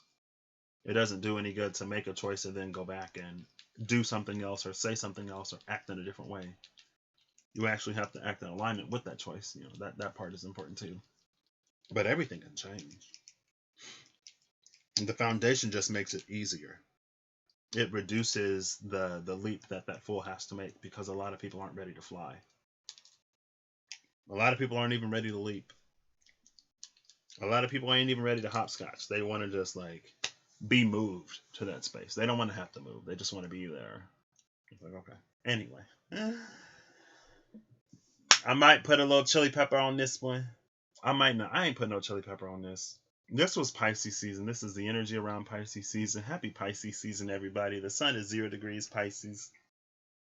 And it may be a Pisces season where we see what the other fish is about. Because the one fish of Pisces, it is super dreamy and whatever. But that other fish, when it got to it, gets stuff done. Because, that's the balance of the polarity within Pisces. As happy and silly and goofy or whatever, carefree and lighthearted as you see it, it can be equally as opposite that energy. So, I don't know. And all this energy, like Saturn and Jupiter, still going to be in Aquarius for a minute. Mercury going to be in Aquarius for a hot second as it goes into its post-shadow period. I think by the end of March, it should be in Pisces, though, I believe. Let me check real quick. I'm curious. So we'll have a little bit of that Aquarius stellium, and we'll have a Pisces stellium. Because we'll have the Sun, Neptune, and Venus all in Pisces, while Mercury, Saturn, and Jupiter are in Aquarius. And Mercury being the messenger of the gods, I feel like that was the one that has been helping Pluto orchestrate everything. Because Pluto is pretty slow and stationary. But I remember when Mercury was retrograde, and it was like, Mercury is conjuncting Pluto and Capricorn right now because things are about... I need to go back and watch that. I hope I still have it up. And that was around the space of the Mercury retrograde in Pisces last year, before everything happened, I think. Because I was like, Mercury is conjuncting Pluto in Capricorn. And Pluto is orchestrating something in Capricorn. It's going to tell Saturn. It's telling Jupiter. Both of them got to make sure Jupiter is on the same page, because y'all know Jupiter likes to be the cool uncle, likes to be the one that gives you gifts and gives you Christmas and gives you presents, even if your parents say that you was naughty that year and you don't deserve it. Jupiter going to bring it anyway. So they had to say, no, Jupiter, you got to sit down this time. Because if you bring it to them, they're not going to get it. And it's time for them to get it. And Mercury was in on that conversation. And then Mercury was going towards Neptune. And then it retrograded. and it was going back towards the sun in Aquarius, and then it was going forward. So I'm telling y'all, Mercury been corroborating all between the 12th and the first house. Mine is 10 and 11, which makes sense. I mean, I finished my degree. Should be getting a job here pretty soon. It's kind of on my midheaven, honestly. My midheaven is like 22 degrees Capricorn, I think. Not right on top of it, but it was close. Let's see. So Mercury enters Pisces on March 15th, on the Ides of March. Mercury goes into Pisces on the Ides of March. Beware the Ides of March. What's all going to be in Pisces? Show. I can show it. No. I click this. No. Darn it. Wait. What about that? Oh, that's the transits. I hold it. Do I hold it? Come on. Come on. Hold it. Oh, snap. Well, I'm going to just go to March 15th. Darn it. I'll go to March 16th. I'll just go to March 18th because it's easier. So, Saturn and Jupiter. Yeah, so until March 15th, Saturn, Jupiter, and Mercury are still going to be in Aquarius, even after Venus enters Pisces. And then we're going to have the Sun, Venus, Neptune, and Mercury all in Pisces. First, we had that super Capricorn stellium, like all the time. And then we had that super Aquarius stellium. Now that stellium is moving into Pisces. And after Pisces, oh my gosh, we're going to have a Taurus stellium? Hold up, I got to go to May.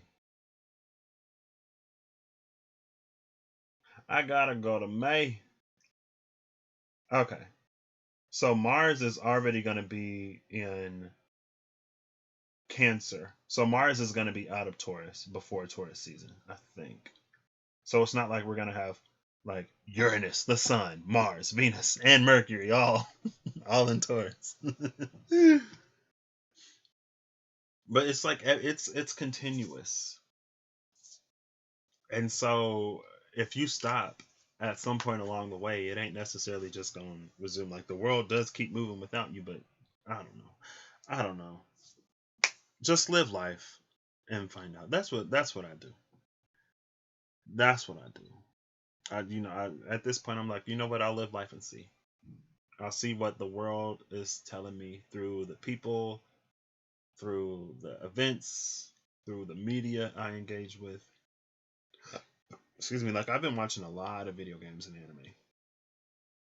I've been playing a lot of video games, watching a lot of anime lately, and a lot of it is like, wow, like this is kind of low key practical.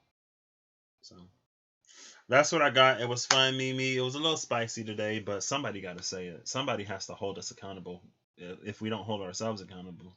Because, Spirit is like, well, it's your choice. If you want to choose to buy into a system that is completely devoid of love and honor and respect for your fellow man, in order to hold the little perfect vision of reality that you want to manifest, without doing any work to actually make that world manifest.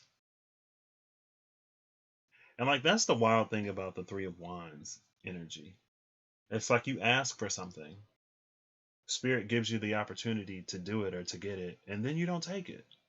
And then you're like, well, where's my Four of Wands? Like I want to have this thing. And it's like, well, both people got to make it down the altar for the Four of Wands.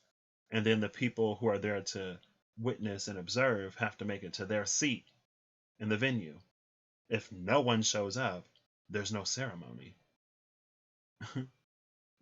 Anyway,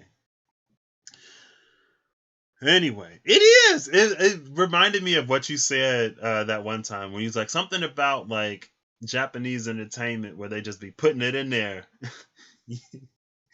And I'm playing Persona, and in Persona, that's what it was. Persona spoilers. If you haven't played Persona 5 and it's a game that you want to play, um, then I'll give you a thumbs up when I'm done. But I'm about to spoil it. So one of the last bosses, the last boss in Persona 5 is the Holy Grail. And it goes back to that fate stay or that fate energy where the Holy Grail is there to make the desires of man manifest, but the hearts of mankind have been twisted and warped to the point where basically they're manifesting the collapse of human society. They're basically manifesting the end of the world because of how greedy and self-absorbed and power hungry and envious, how deep into the seven deadly sins mankind has fallen. And then the Holy Grail is like, well, I'm going to get you what you wished for. And then the characters are like, oh, we don't want that. Like, we don't want that. Like, no, this ain't what we want. And it's like, what do you mean this isn't what you want? This is what everyone's manifesting. This is what everyone's asking for. So, before you go to your little manifestation in your prayer closet, make sure you check your heart and the contents therein and see if you're actually aligned to divine energy. Because I don't know. That's a you thing. So I hope you have a good one, every one of you see this. If you're not having a good one, I hope you have a better one. And if you are having a good one, I still hope you have a better one soon. I hope that, you act in alignment, are acting in alignment to make that which you wish to experience manifest in this world. Because, hashtag North Node Gemini, hashtag South Node Sagittarius. It ain't just going to happen. And we're about to move into a North Node Taurus. Oh, goodness. North Node is going to move into Taurus from this. Taurus is Hierophant energy.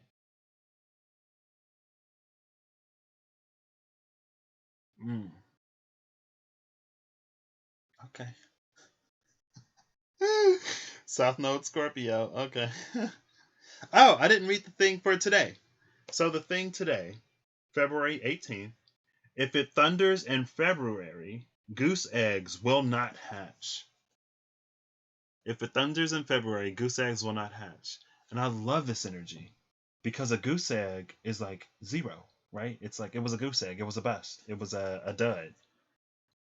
And the thunder it's carrying that blue lunar storm energy, but the storm is just, it's an energy of purification. The thunderbolt is what pierced the tower. So if we allow this tower energy to come in this month, then it's like we don't have to clean up after the mess later.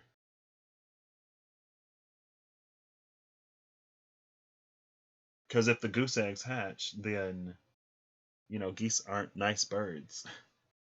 They're very not nice. Geese are notoriously not nice birds. They may be pretty, but they're not nice. And I'm not going to say that the world can do with less geese, but y'all have seen the Goose Game. Y'all have seen that Goose Game, speaking of video games. So we don't need more geese. The world needs geese, okay? But you don't necessarily need things to hatch from misfortune and misinformation and things like that, right? Let's get the eggs to hatch that we want to hatch. If it thunders now, you don't have to worry about the influx of geese later. And, even too many geese can be a bad thing. Let's say we have the perfect amount of geese right now, and for some reason somebody brought all the geese together because that was their dastardly plan to end the world. We'll just put all the geese together, and enough of those goose eggs will hatch to the point where in like a year or 2 years or however long it takes for a goose to mature, the world will be overrun by geese. It sounds very Doofenshmirtz from Phineas and Ferb. Like, this is a very Doofenshmirtz idea. So be the Perry Platypus in your situation. Let it rain and pour and thunder a little bit and weather the storm. So that, because the sun will break after. No rain, no rainbow. No pain, no painbow. Right? All right. It actually was rain and thunder there last week. So you feel, I think I've been hearing thunder lately. But I'm like, it's like snowing. It's not that it can't snow and thunder. But I'd be like, is that thunder? I don't know if it is or if it isn't. Alright, I'll catch y'all later. It was fun. Hopefully you take from this what you need to take from this to become an active participant in your life. And to reach the point where you know that you're worth you're worth heartbreak, you're worth heartache, you're worth a time of dissatisfaction, you are worth a time of hard work, you are worth going through the muck because you're worth everything that comes after it. You know? It's not for you to stay there, but you're worth the reward, and you're worth the result, and you're worth the freedom and the liberation that you experience after you work through the things that keep you bogged down and tied down and mired down. Right? It's like how what Washington D.C. was originally a swamp or something like that. Now there are certain environments that should be preserved, right? Because if we get rid of all the swamps, where are the crocodiles gonna go? And the little bayou, what they call them, the caiman, where are the caiman gonna go? Even like with the geese, everything to everything there is a place. And while we do have the ability, in some ways, to co-create a change of environment, sometimes it's for us to change our environment rather than. So sometimes it's for us to relocate to a different environment than it is for us to change the environment that we're in.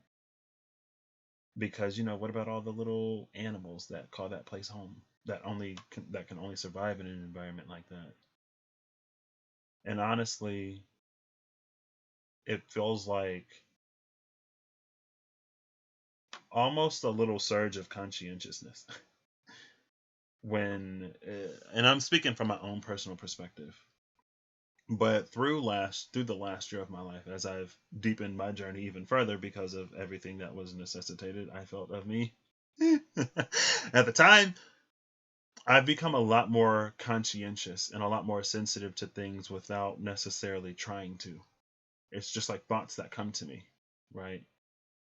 Like, because they got rid of our recycling facility here because people would illegally dump stuff in the recycling, like TVs and things that shouldn't be there. And it was enough of a problem that they just got rid of it. And so before I was like, well, oh, I feel bad about throwing this plastic bottle away, but no recycling. So what can I do? Now I'm like, man, I really need to get like a filter so I can stop getting these plastic bottles. And if I throw vegetables away, like I should not put them in a trash bag, because if they hit the ground in the dump, then they'll decompose and it'll be one less thing inside of a trash bag that's not going back. At least this carrot will give something back to the earth. Definitely, yeah, relocation for me too, for sure. Well, now, yeah, it is for me. Um, but it's like you just naturally get a little more conscientious of things. Or I'll just speak for myself. I found myself getting naturally more conscientious of things, and I've also found myself caring more for the choices of others. While there was a certain point, I was like, I want to manifest the world that I want to manifest, and I don't care. I'm going to manifest a better world for all of us. And it's funny that I played Persona last night, and, it's bringing up a lot of questions within me myself, honestly, when it comes to how I view the world and how I want to move through the world. Um, but it's about acknowledging the will of others. It's been about acknowledging the will of others more than I want to control the world that I live in for me. And in my Mayan galactic signature, the white world bridger is my challenge. And for the better part of the last year, I've seen that challenge manifested through the way of whatever we collectively decide that the world is what the world is going to be. And it feels like with the age of Pisces, there were so many things put into place to get us to not end up with how society is today. It's like if you tell people all over the world to love each other and to respect each other, that they'll do that. But they love themselves and the people who look like them, and they take from others. And sometimes they take from themselves. And it's like you would think that with all of these systems of love, like we would get the point, but we didn't. And that's because humanity has always had the choice. It doesn't matter the age, or it doesn't matter the information, because you still have a choice. And it seems that for the better part of the majority of the collective, they've chosen self interest. And a world of self interest can't long stand. A world that's totally driven by self interest can't long stand. So, you try not to kill bugs and just catch them and dump them outside. Still trying instead of smashing. Yeah, no problem. It was just like, it's because I keep wasting. It's because I'm wasting so many carrots. I keep buying bags of carrots and like eating not even half of the bag, and then I gotta throw them away. And I'm like, you know what? It I already feel bad for wasting this food. So the least that I could do is to leave it outside of a trash bag so it can decompose in the dump. You know, it was just to make myself feel a little better. So no problem.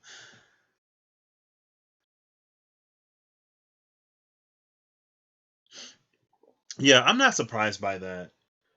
There's somebody I watch from Sedona, and one day he said that like the Native Americans in the area were like, Sedona is a holy place. Like, you don't live in Sedona.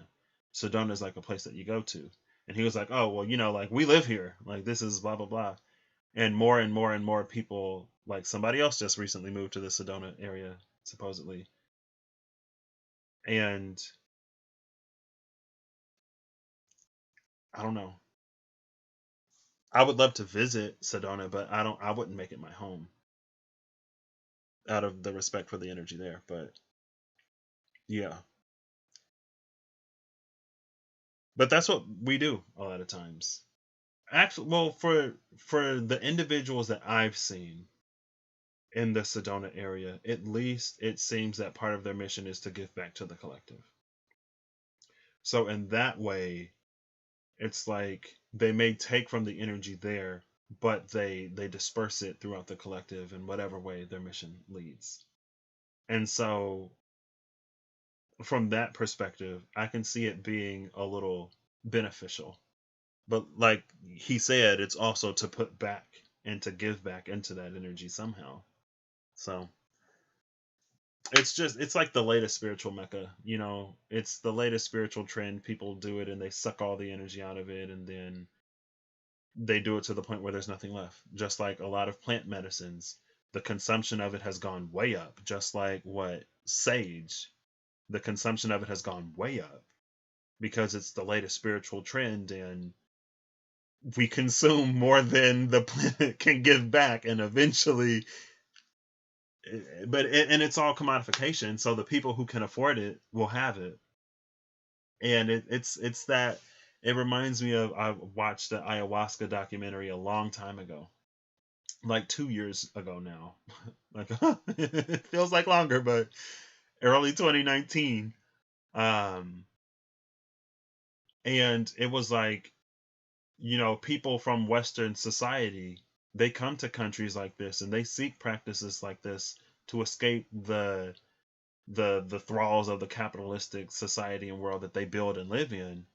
But what they end up doing is they end up bringing that capitalism here.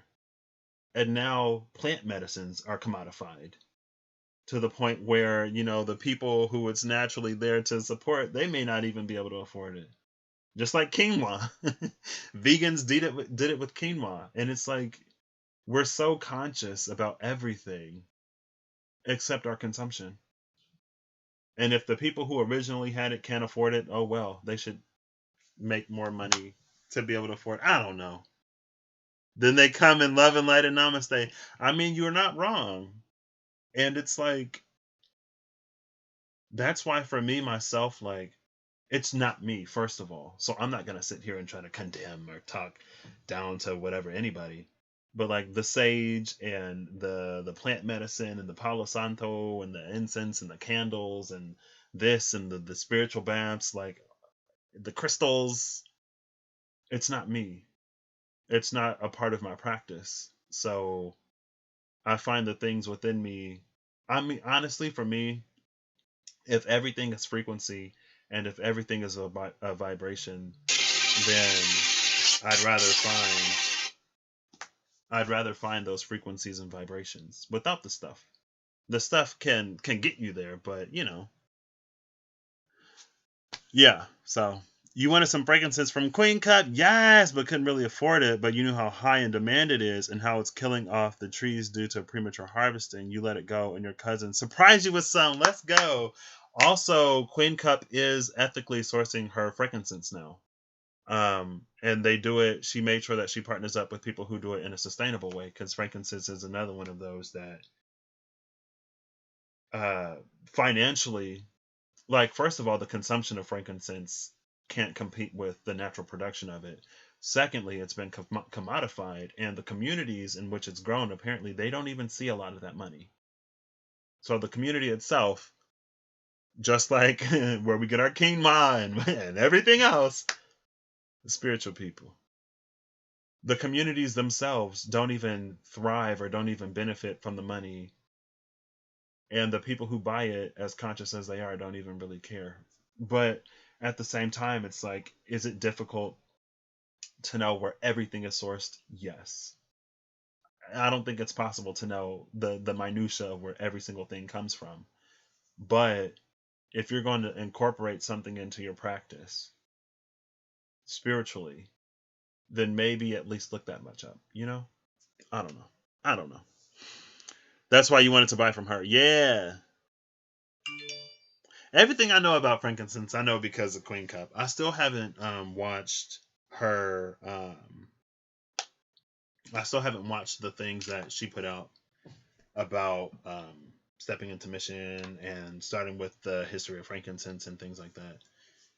But ooh, her Pisces reading since the new year have been like lit, and I'm like, okay, Queen Cup is one of those people who she can read the energy that I be in sometimes. So I feel good. I'm like, thank you for all of the validating the things that I'm already knowing and believing for myself. But anyway, anyway. You plan on investing in the other products, but you're so happy you at least got some Cartieri. Yeah, I don't know anything about like frankincense. And I still I would love to support her, but she has enough people to do that. And for me, it still doesn't. Like, I got this incense from my dad. I got somebody sent me some crystals. Um, so if something is meant to come to me, it'll find me, unless I'm drawn to it. But that's just my take. Anyway, yeah, I love Queen Cup, and she be sometimes.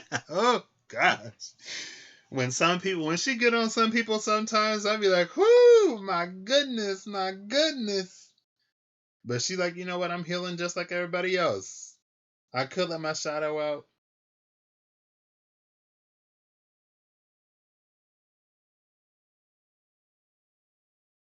Girl. Okay. I know who that is. Tasha was actually going to buy some too. Oh, snap. See, it's all coming. It comes. It comes to you. Oh. That would have been a nice surprise. But hey, if she still want to do it's just the thought alone was nice enough. And I think that's something like when I did the zodiac sign reading, it was Capricorn that I felt called out in the most. Um, and that's another reason why I hope I don't sound too like stuck up or snobby or uppity when I say things like I don't want to read for everybody. But it's just some things that like I don't have the expertise to read for everybody. Um, because a lot of times like my solution for stuff is like, well, just do whatever you gotta do and then you'll be fine, and that doesn't necessarily work for everybody, right?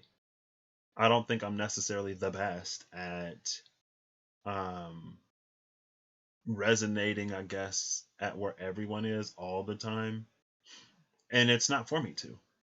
It's just an understanding that the path that I've chosen for myself and how I've chosen to, as best as I can, accelerate my own path by facing things in the moment rather than creating these cycles where I run from it and then I learn from it and then I run from it and then I learn from it and then I move on. and then I forget and I run from it, and then I learn from it, and I try to be as intentional as I can every step along the way.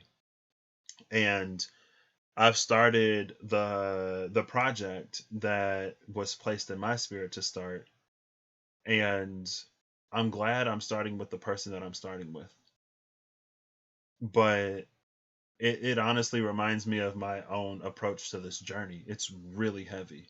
It gets really, really, really heavy. It gets so heavy. And, and sometimes it's a little uncomfortable. And that's another reason why I'm glad I chose to start with the person I started with, because we already have that connection there where like there isn't going to be like that person knows that like there's not going to be any judgment or anything like that that comes on my part. But it can just be so incredibly heavy sometimes, but the energy behind it is so beautiful. And sometimes it's like you see the heaviest, darkest things when I read before it gets lighter. One time I had it where it actually started really light, but for the person, like they were confused why the past was so bright. And then we dug into it and it was like, oh, well, here's all the darkness that you were looking for. But the space that she's in her journey, it's literally all a matter of perspective. And it's a matter of the energy that she chooses to face the situations with. And where she is in her journey, she can make the choice to bring a higher perspective to it. And when she does, it's like she sees it made manifest and how that situation plays out, to the point where you can do something in an afternoon that it's taken you months to do before, just by changing the energy that you approach it from, changing how you interact and engage with the situation. It changes everything.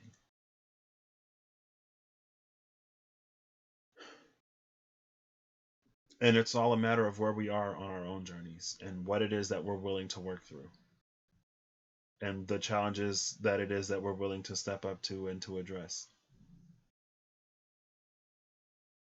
You know, and I mean, you can probably tell that from a lot of my reading, so that's not really a surprise. So makes you think of your signature in the Blood Clan heart. Mine the tunnels. Yeah, I'm all the way in the blue chromatic sky. I'm in that space before anything exists. That's just boundless chaotic potential. But it can be anything. It can be beyond your wildest dreams, or it can be you living what is literally your worst nightmare day after day. In the space of potential, it's us that calls from that space, that draws it out. We create from that space, like that Ace of Pentacles energy in the SKT, the bread of life. But yeah, it's just it's I don't know. It's been I've been on my journey for, I'd say, a solid 2 years now. And it's been wild. It's been crazy. I know someone who's been on their journey for like months now. I've known people who started after I did, and it blows my mind how quick, because I'm like, I thought I did it quick. Goodness. I can't imagine being in the world as it was last year and starting. But I can't imagine that the world being what it was last year, putting people in a space where it is that they begin. Because it isn't until we really say that enough is enough and that we surrender. And maybe that's that's the deliverance that a lot of faith system has, that I haven't necessarily seen too much in spirituality. It's because in that faith-based system, you reach the point where you surrender it completely, totally, 100% surrender, and then deliverance comes. And spirituality, we say so. I feel like spirituality says a lot of things, but it doesn't necessarily back it up. And I think surrender is one of those things. Sometimes it can be, where it's like we surrender it, but we don't really. And I think surrender at different points of the journey mean different things, because where I am in my journey, my trajectory, my lesson in life is to act and to do, because I've been pretty lazy. Sloth was the last of the 7 that I had to take care of. It was sloth. And so for me, it's not necessarily about surrendering. more than it is doing. And it's not necessarily about achieving and attaining some kind of alignment. It's about acting from that space and projecting it forward where it can actually be actualized. And so another thing that one of my friends, she told me, she was like, I think you read actualization. And she was like, I think that's pretty wild that you can read actualization. And actualization is, it's a synchronicity to the expanded version of the game that I'm playing right now. And there's like, his power is actualization. Like, he can actually affect reality. And that should be impossible. But because it's connected to the space of the collective unconscious and collective subconscious, and what it is that the greater collective desires, then tapping into that, it magnifies and amplifies his power to affect the entire world. And that's honestly, I'm like, I've been thinking a lot about the world that I wish to live in and the people who I wish to live in it with, and the choices that we all have to make in our own lives. And it's not right to, like I said, like, you can't want better for someone than they're willing to get for themselves. It's not right for me to override anyone's choice or whatever. But I also don't want to live in a world where I'm the only person, right? So the timelines will take care of themselves. I just hold on to what I hold on to. And the White World Bridger challenge is the surrender of, like, there are certain things that I need to surrender, of course. I learned that with the White World Bridger. Now I'm learning to surrender, but at the same time put in action. And, you know, when they say do things without the expectation of an outcome, it's kind of sort of that energy. I'll do what I can, and I allow the outcome to be whatever it will be. You know, I don't know. We all have our own paths and stuff, right? We're burning through it for them, so those that come behind won't even experience half of what we did. Yeah. Yeah. And that's something I remember when I was doing that one, what did I call it? The weekly release. And I was like, it feels like there's this energy of, like, you don't even have to, like, the depths of everything that you would have had to work through in the past, you won't even necessarily have to go that deep, because the energies right now are so supporting growth and evolution and change. Like, it's in some ways it's going to be easier, but it's still not necessarily going to be easy. And then I was like, well, that's not fair. I had to do this and I had to do that. And I was like, you know what, Patrick, it ain't even about that. It ain't even about that. Because ultimately, at the end of the day, I want to live in a world where more and more and more people can liberate themselves and free themselves, and where the world is a better place for all of us, because we're not acting out of the suffering that we kind of sort of subject ourselves to, because we align more with what everyone else says that we should do rather than what the truth of us wants to do. You know? Anyway, still working on your red earth. Yeah. I mean, I actually met a White World Bridger last year, and I got, like, I talk to him sometimes. We're not necessarily extremely close, um, but I consider him a buddy. He's a buddy of mine. Rustling around. He's a White World Bridger.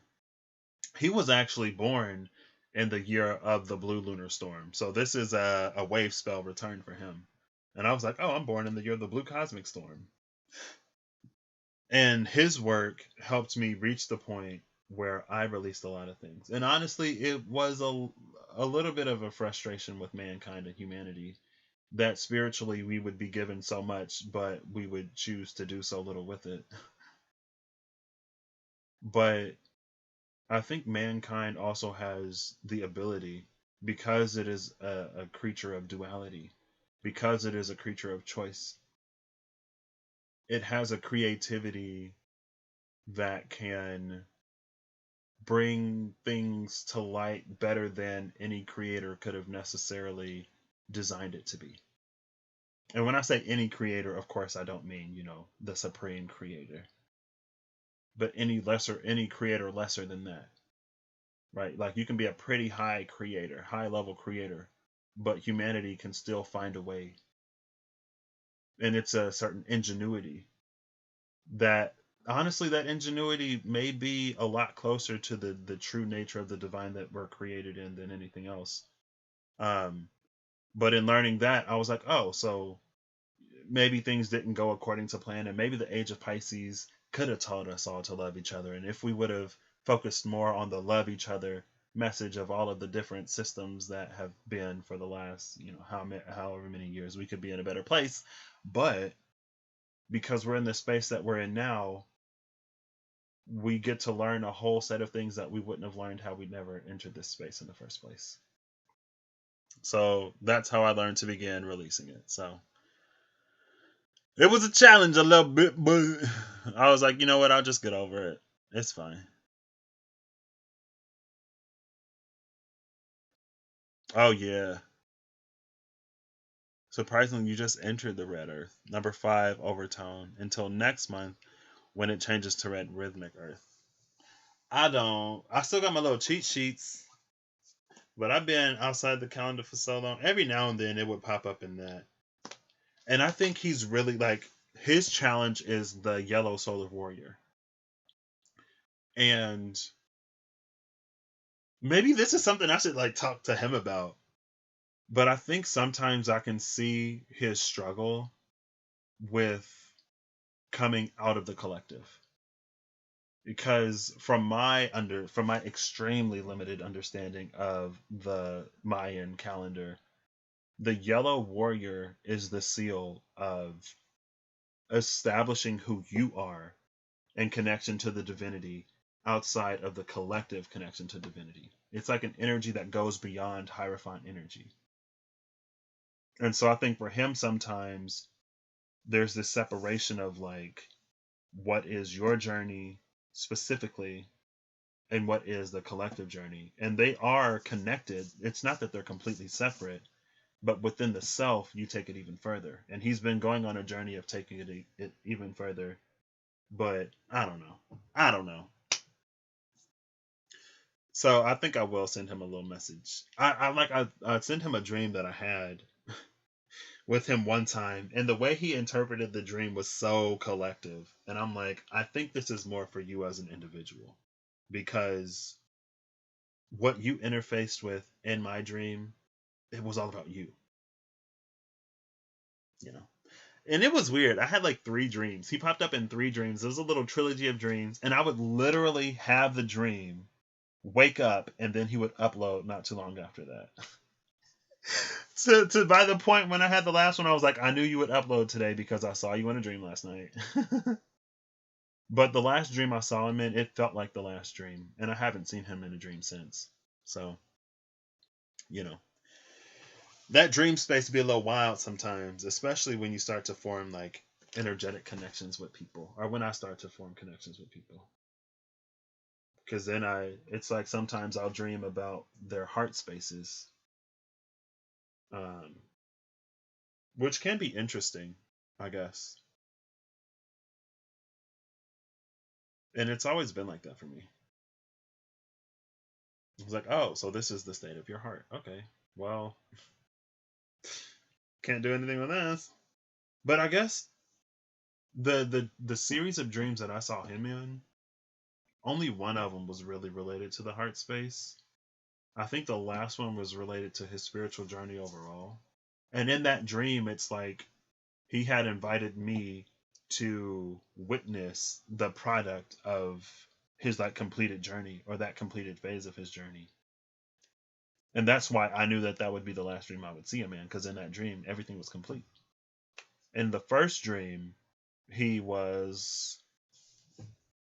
Hold up, wait. I can't remember if the first dream was first. No, the second dream was first. So in the first dream, it was about his heart space. In the second dream, it was the start of his journey. And the third dream was the conclusion of that journey. So what happened between him starting the journey and him finishing it in my dream space, it wasn't for me to know.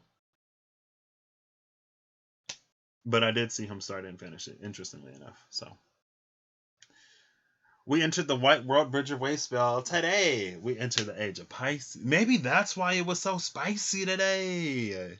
Because I'm like, this don't necessarily feel like, we stepped into Pisces energy. Let me just yell and scream and be frustrated for like 2 hours. Almost 3 hours. Maybe it was a little bit of World Bridger energy.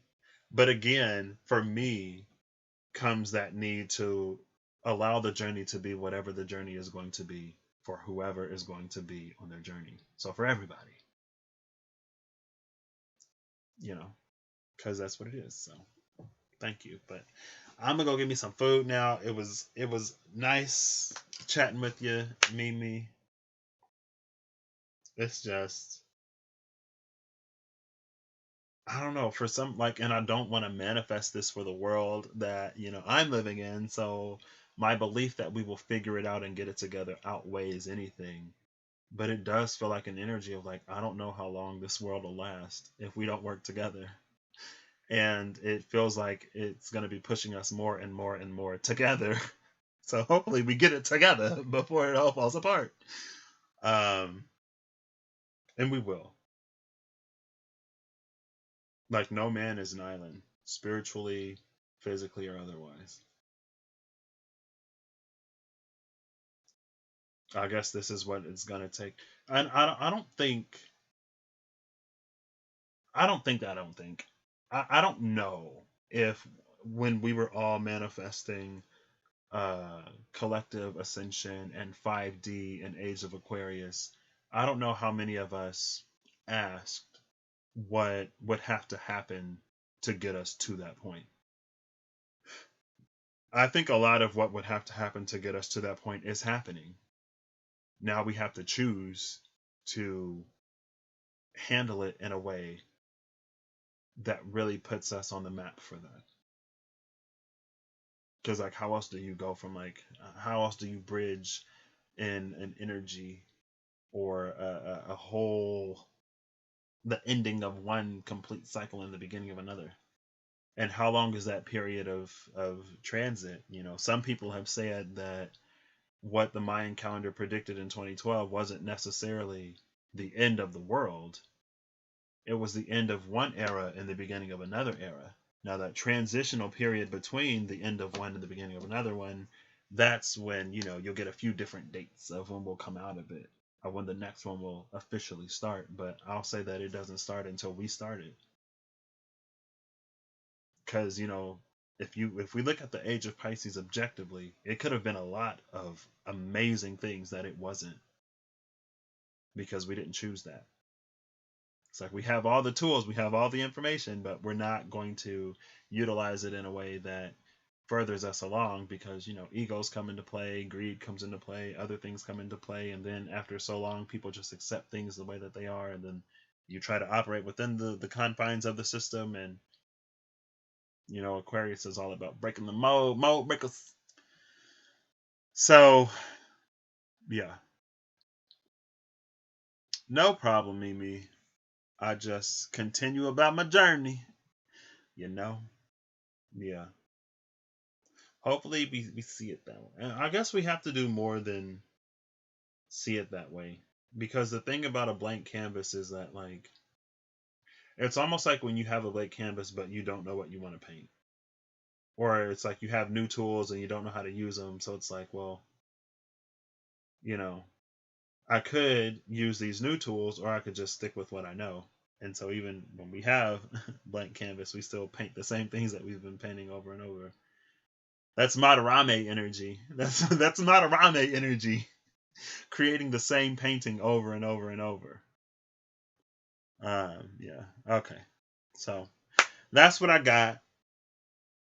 I really hope that something, if you come across this, you find something that will empower you to do the things that are within your ability to do, to move you forward in a way that you have control over the things that you have control over, to learn the mechanisms of control that you have, and to begin to utilize them in a way that benefits everyone. I hope you use it in a way that benefits everyone. But if at the very least, you know, you break out of the cycles of everything that happens because you are living a life that you don't feel you have control over, and all of the different consequences and repercussions and reverberations that has in how you show up in the world and how you interact with other people, then at the very least, I'd still be happy. So that's what I got. I'll catch y'all when I catch y'all. Enjoy this Pisces season. It looks like it's going to be one for the books. Looks like lots and lots of growth and potential are so possible. But with the current energy being either you're going to be the Eight of Swords, lost and dazed and confused, or you're going to be the Two of Swords, trusting in spirit, even if you can't see. Like those different energies, the energy that we're in is going to have the most impact. So, that's what I got. Hearts and love to everybody. In my own family, my grandma says that we have this saying, love and light is a part of it, but it's so much more. It's walking the love, light, truth, and peace. So she adds truth and peace. And I talked to my grandma last year. I was like, Mama, you think I got any like spiritual gifts? And she was like, I don't know. Like that's for like you and God. Like the peace of God, that the image of God that we're all created in within you, that's the piece that'll validate that for you. And she was like, now if you're asking me if you've grown and you've matured, yeah, I can say that. And she went into this whole thing about her mama. And I was like, oh my gosh, I think my grandma was like an indigo. And her mama had to be something special. And she was like, that's why we have the saying, walk in the love, light, truth, and peace. It came from my mom. And I was like, well. And honestly, in my own brain, it was too much to comprehend and process in the moment. I'm like, because my mind was just absolutely blown. Absolutely blown. That conversation with my grandma really rounded her out as a person rather than just like, oh, that's my grandma. I wish I could remember. I wish I had it recorded. I wish I would have taken notes. But she just dropped so many, more pearls and gems and jewels and keys and things that I could hold in that moment because my jaw was on the floor and my mind was blown. But yeah, I hope y'all walk in the love, light, truth, and peace as well. Maybe I'll integrate that into my platform. That one thing I've inherited that maybe I can put out into the collective, just like some of the people in Sedona. Love, light, truth, and peace. Walk in it. And look to the hills from which cometh your help. He'll be a ram in the bush when you need him. He makes ways out of no ways, but you gotta want a way. And you gotta take the way. Because otherwise, I don't know. Alright, I'll catch y'all later. Bye. Hold up, wait. Did this freeze? Did this freeze on me? Can you hear? Oh, I see my mic still going up, but I think it froze. There we go. Bye.